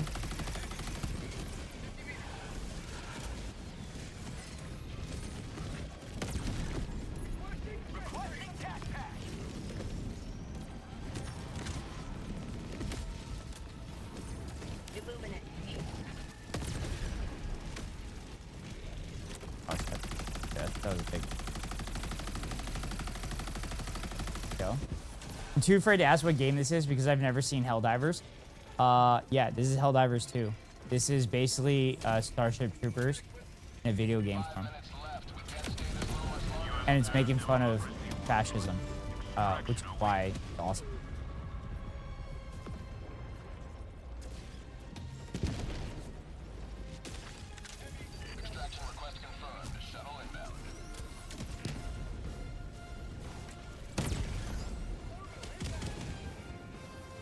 Oh shit, oh whoa. Ooh. Yeah, that's why I go into my Chud character time. Also, when you throw a grenade, it says, "How about serve up some liberty?" Or is it ooh? Ooh? Isn't it UWU?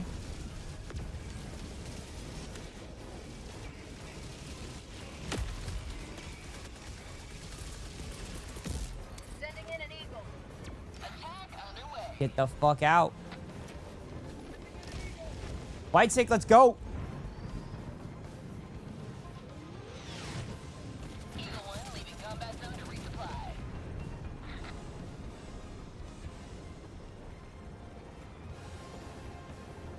Countdown initiated. Stand by for takeoff. Ooh and OO are two different things to say. Essentially the same though. Oh. See, I'm not that much of a weeb apparently.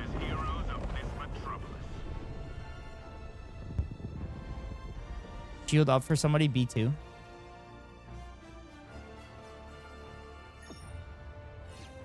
Hell yeah. Hell yeah, team. God go goon more ghost. God go goon more ghost. Yeah, I don't goon enough. That's what happens. That's what it is.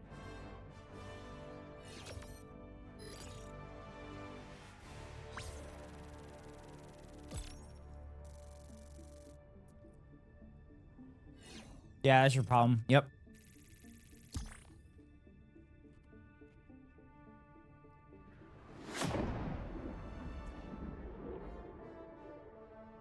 Oh shit, I dropped frames this stream. I dropped 2,000 frames this stream. When did that happen?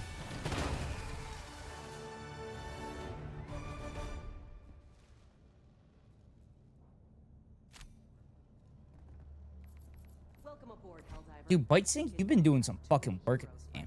You did some good shit. Nice job. Carrying my ass. No fucking way. Oh god, I thought my shit crashed again. I thought my shit crashed. Oof. Hell yeah. Hell yeah, brother.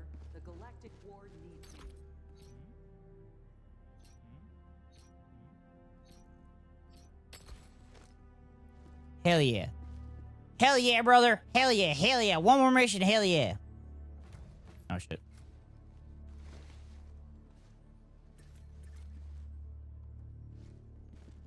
Go.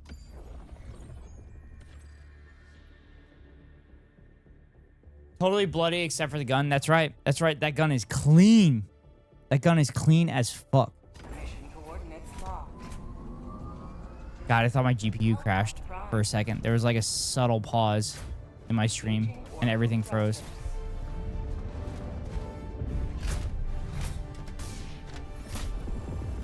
Orbit synchronized.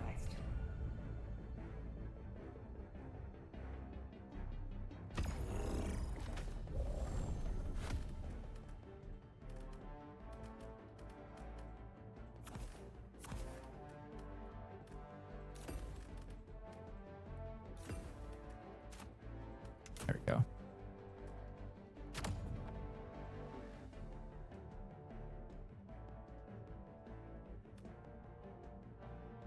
Hellpod launch initiated.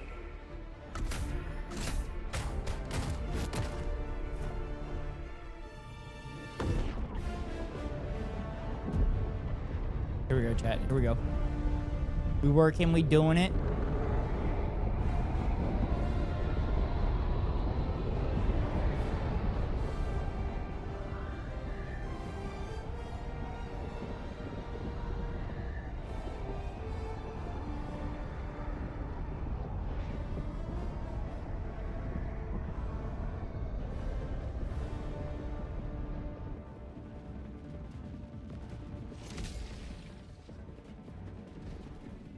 Oh, that's interesting. You can't land on the skyscrapers and shit. Calling down a support weapon. Jack back inbound.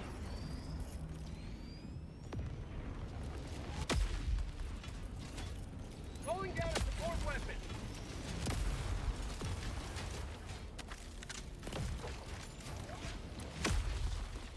Alright. Tagging map. This. 100 meters.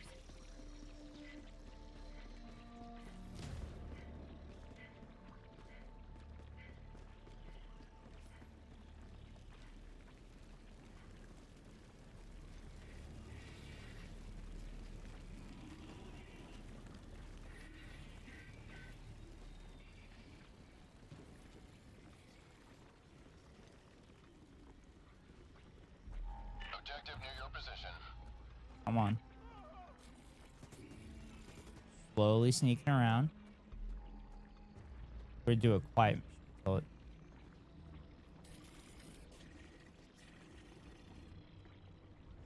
Hey, stay back. I'm pretty sure I'm gonna get up there without. Oh, fuck.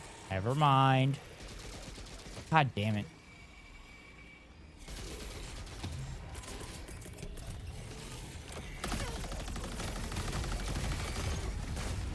Fuck. God damn it. So much for that happening, Bytesync. Request approved. Deploying reinforcements. Tagging location. Cancel that. North. Reporting to the front.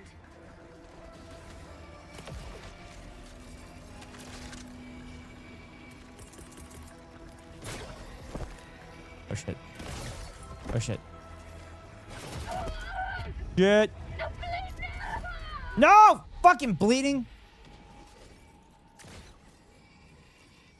Calling in reinforcements. Request approved. Reinforcements have been launched. Joining the fray.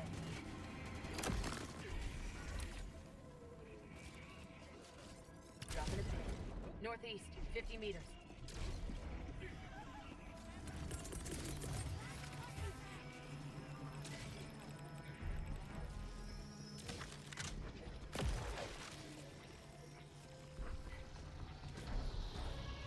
Okay.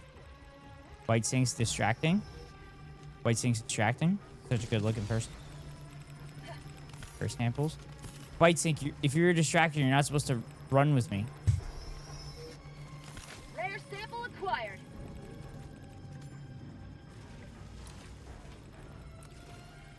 What is in here? I don't see anything.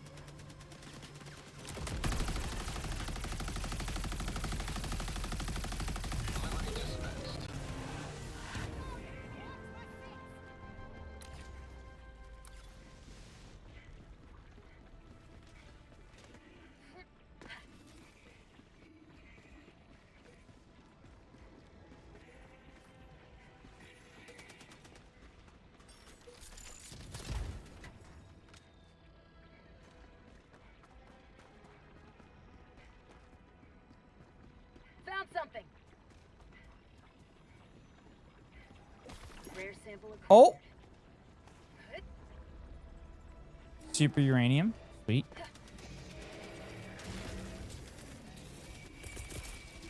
requesting air support. Run, Bytesync. I got him.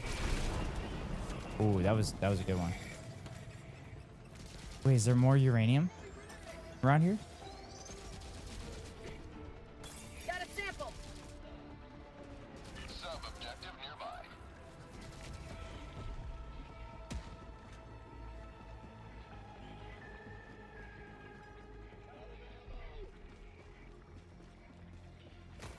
Oh, super samples. There should be one more. Yeah! Super samples acquired. Okay. All right. Tagging map. Northeast. 50 meters. Okay.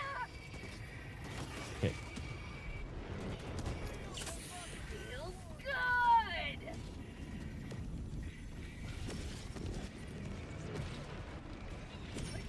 All right. So normally, Spicy Water, if you're still in here, what I do is I let my teammates distract all the enemies, and then I go do the all the object.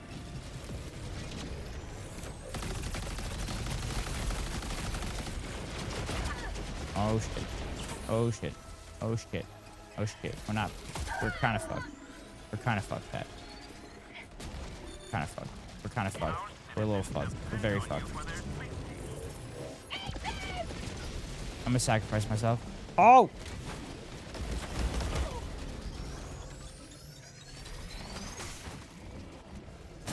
Alright, that worked. That worked. I survived a little bit longer. I survived a little longer. I got 2 Eagle airstrikes in. That worked. I got in the vehicle. It saved me for a little bit.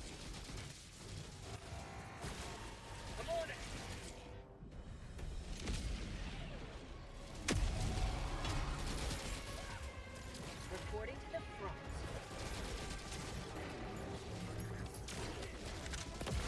Oh, Bytesync dropping me right by my shit. I love it.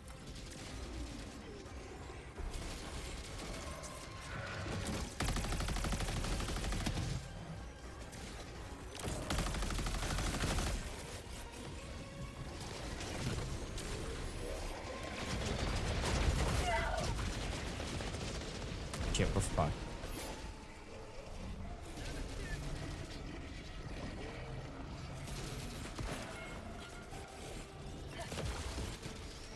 Did you get this already? No.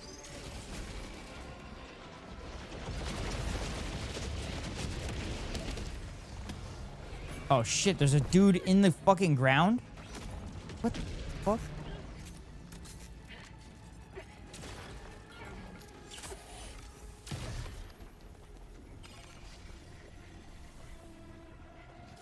I can't get you yet, Bytesync. I gotta wait till everything's unjammed.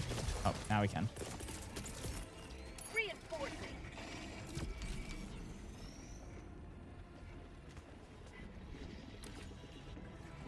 Dropping a pin. West. Close.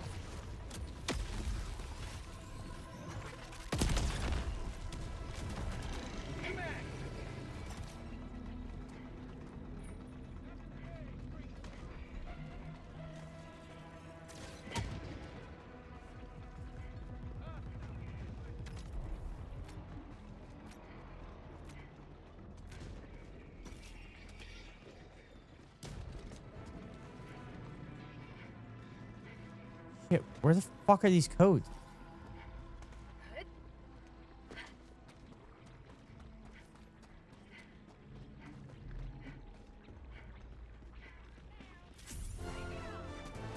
Oh, you got him, Bytesync?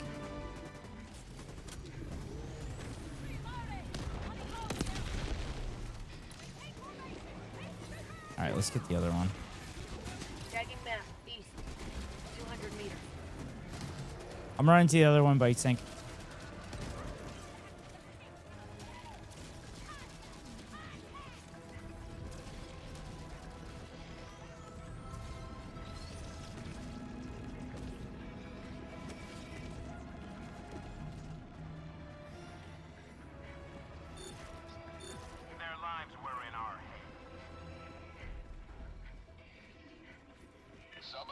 What's that arrow on the compass?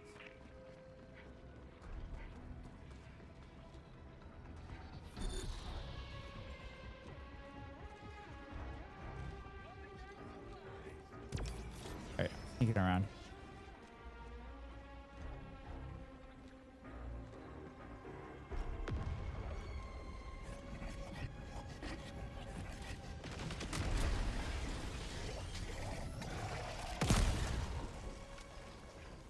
Fuck.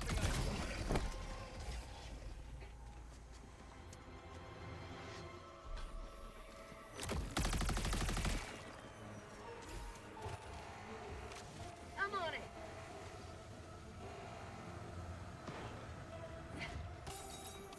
Mission progress log. Hell yeah. Hell yeah.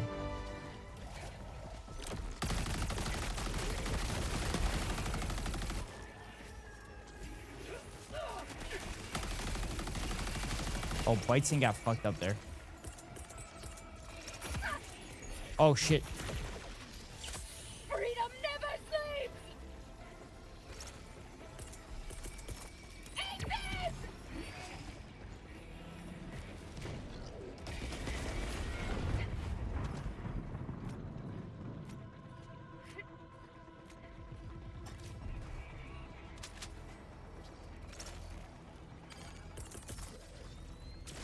Calling in reinforcements.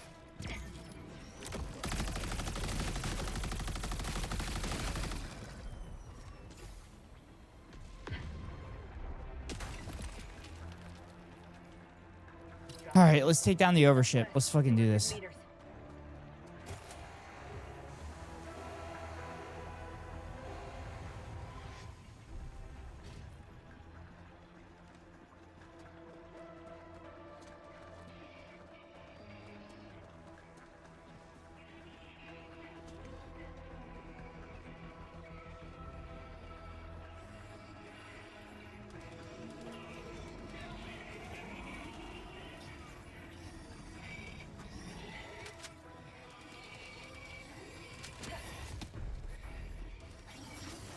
Get out of my way.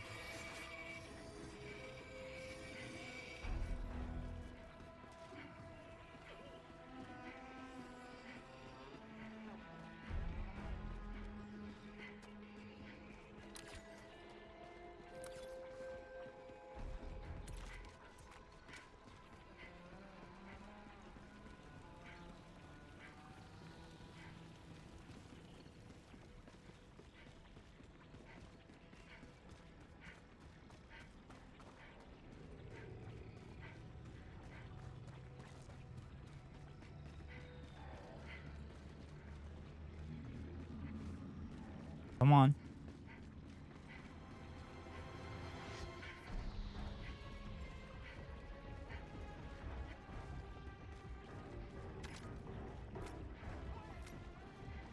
Main objective nearby.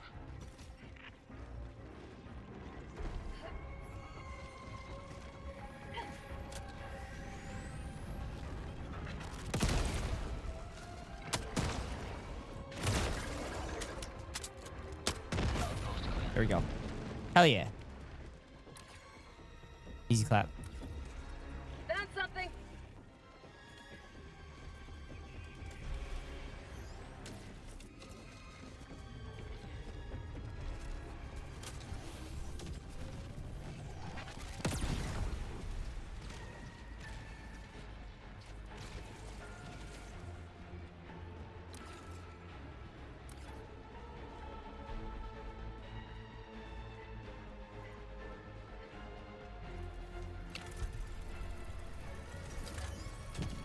Hey, stay away from me while I do the terminal here.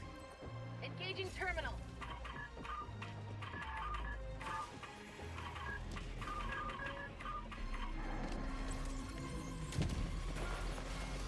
I have the scout armor, so they're less likely to see me. Oh, shit. It's because I didn't get the number right. Shit.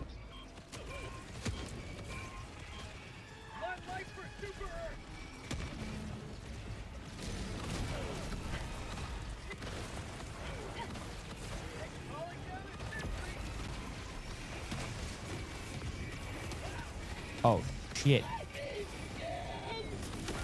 Requesting air support.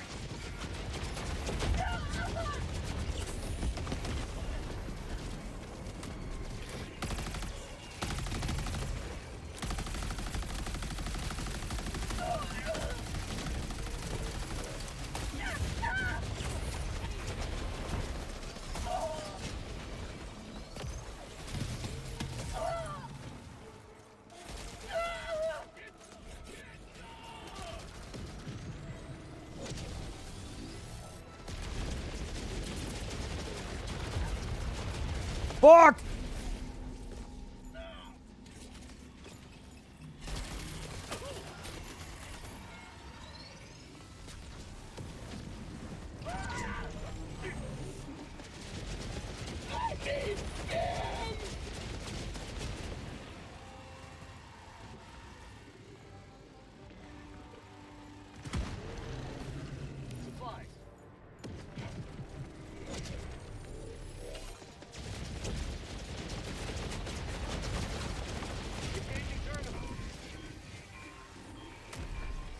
Bunker hat.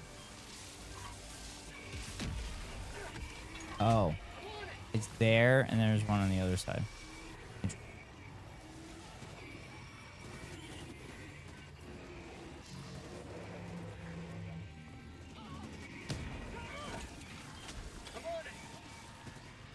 Bring me back.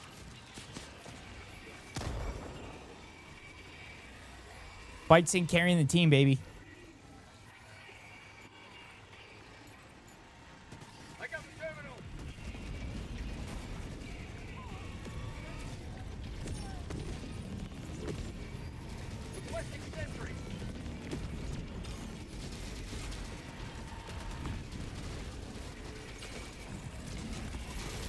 Damn it, Bytesync!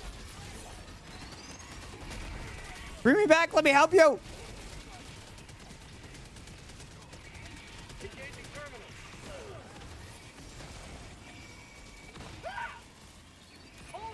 There we go. Request approved. Reinforcements on the way.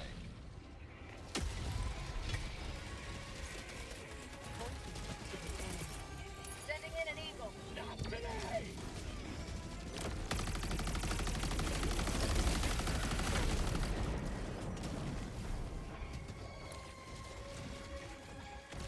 Tagging now. North. Close.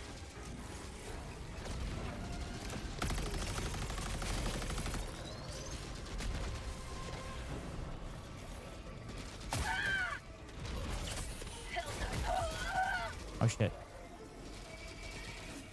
Oh shit. Oh shit.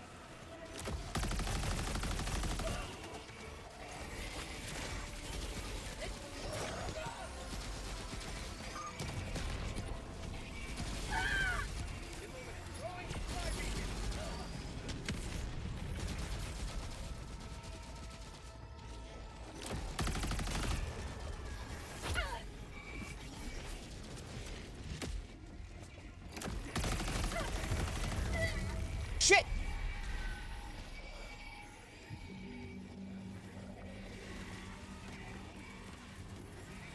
Reinforcing.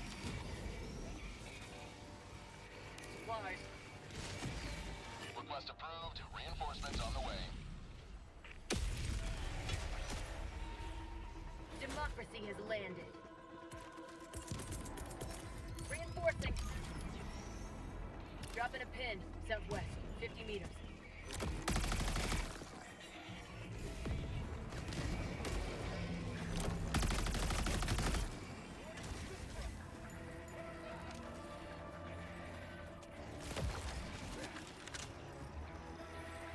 I got the terminal. Fucking do it. We get done. Oh my god. Planetary defense cannon. Hell yeah, do it. Do it. Do it. Do it. Fucking fire that shit. Engaging terminal. Hell yeah. Hell yeah. Hell yeah. Hell yeah. Take it down. Take it down. Take it down. Take it down. Come on.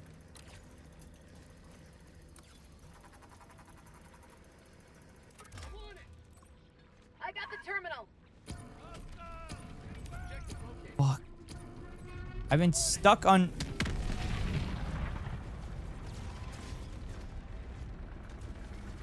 Oh.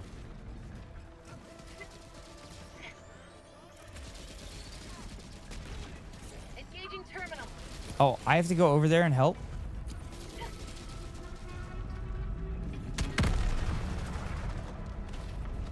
I'm on it.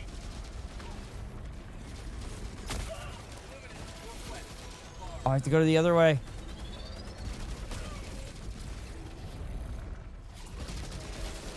Is that it?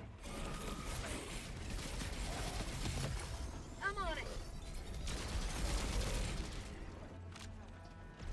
Is the aim correct? Did we get it right? I got the terminal. Oh shit. Freedom never sleeps. Yeah!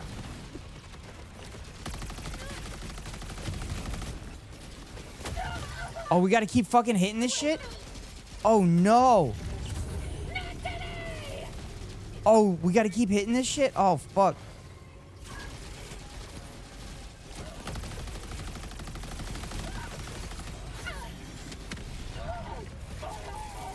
Requesting airspace. Say hello to democracy. Oh shit.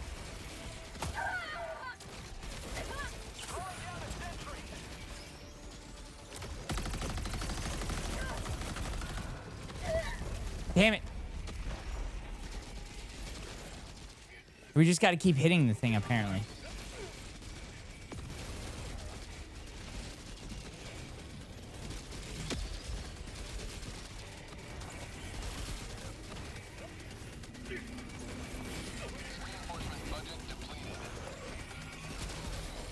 Okay, I'm back, baby.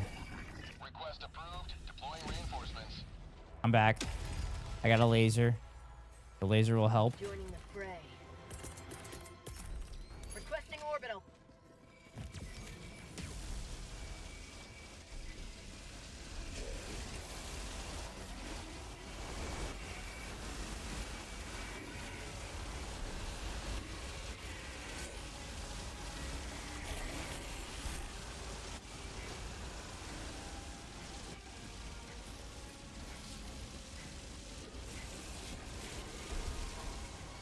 Engaging terminal.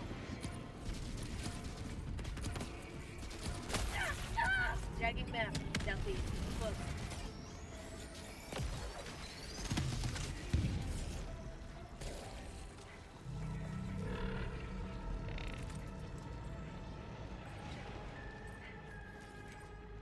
I got the terminal.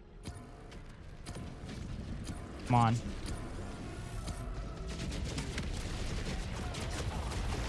God damn the fucking stingray! Fuck! Goddamn stingray! Alright, that was fun.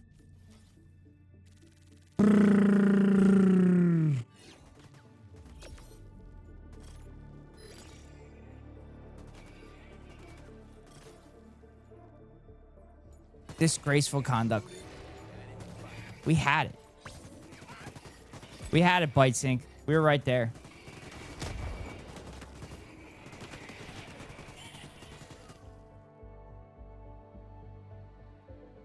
I think we needed...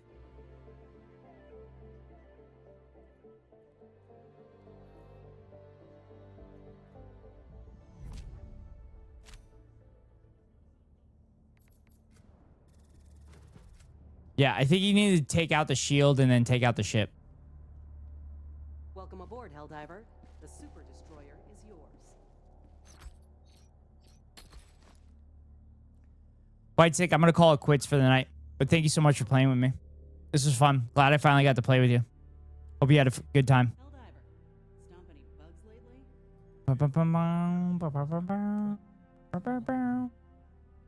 We hug. We hug. We hug. Allied destroyer has left what? squadron. What? Bytesync, you didn't hug me. You didn't hug me, you son of a bitch. Wow. Okay. I'll just hug myself. I'll just go hug myself. Anyway, chat. Like I said, that's going to be it for me tonight. I am going to try to go live tomorrow morning. I'm going to try to go live tomorrow morning. I think I'm going to do laundry. I think I'm going to do laundry now and try to get laundry done tonight. And then try to go live first thing tomorrow morning. Thank you all so much for being here. I need to send you out. I need to send you to somewhere. I need to send you somewhere.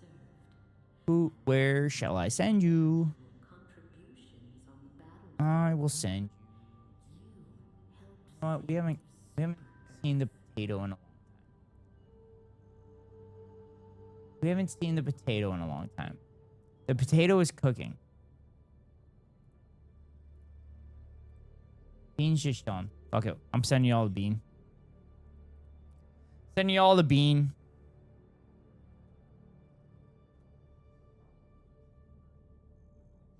Sending you all the bean. All right. First raid message are those that are not sub. Next two raid messages are those that are sub. But thank you all so much for being here. I greatly appreciate it. Thank you so much. Thank you, thank you, thank you. So, with that being said, wherever you are in the world, good morning, good afternoon, good night. See y'all later. Free Palestine.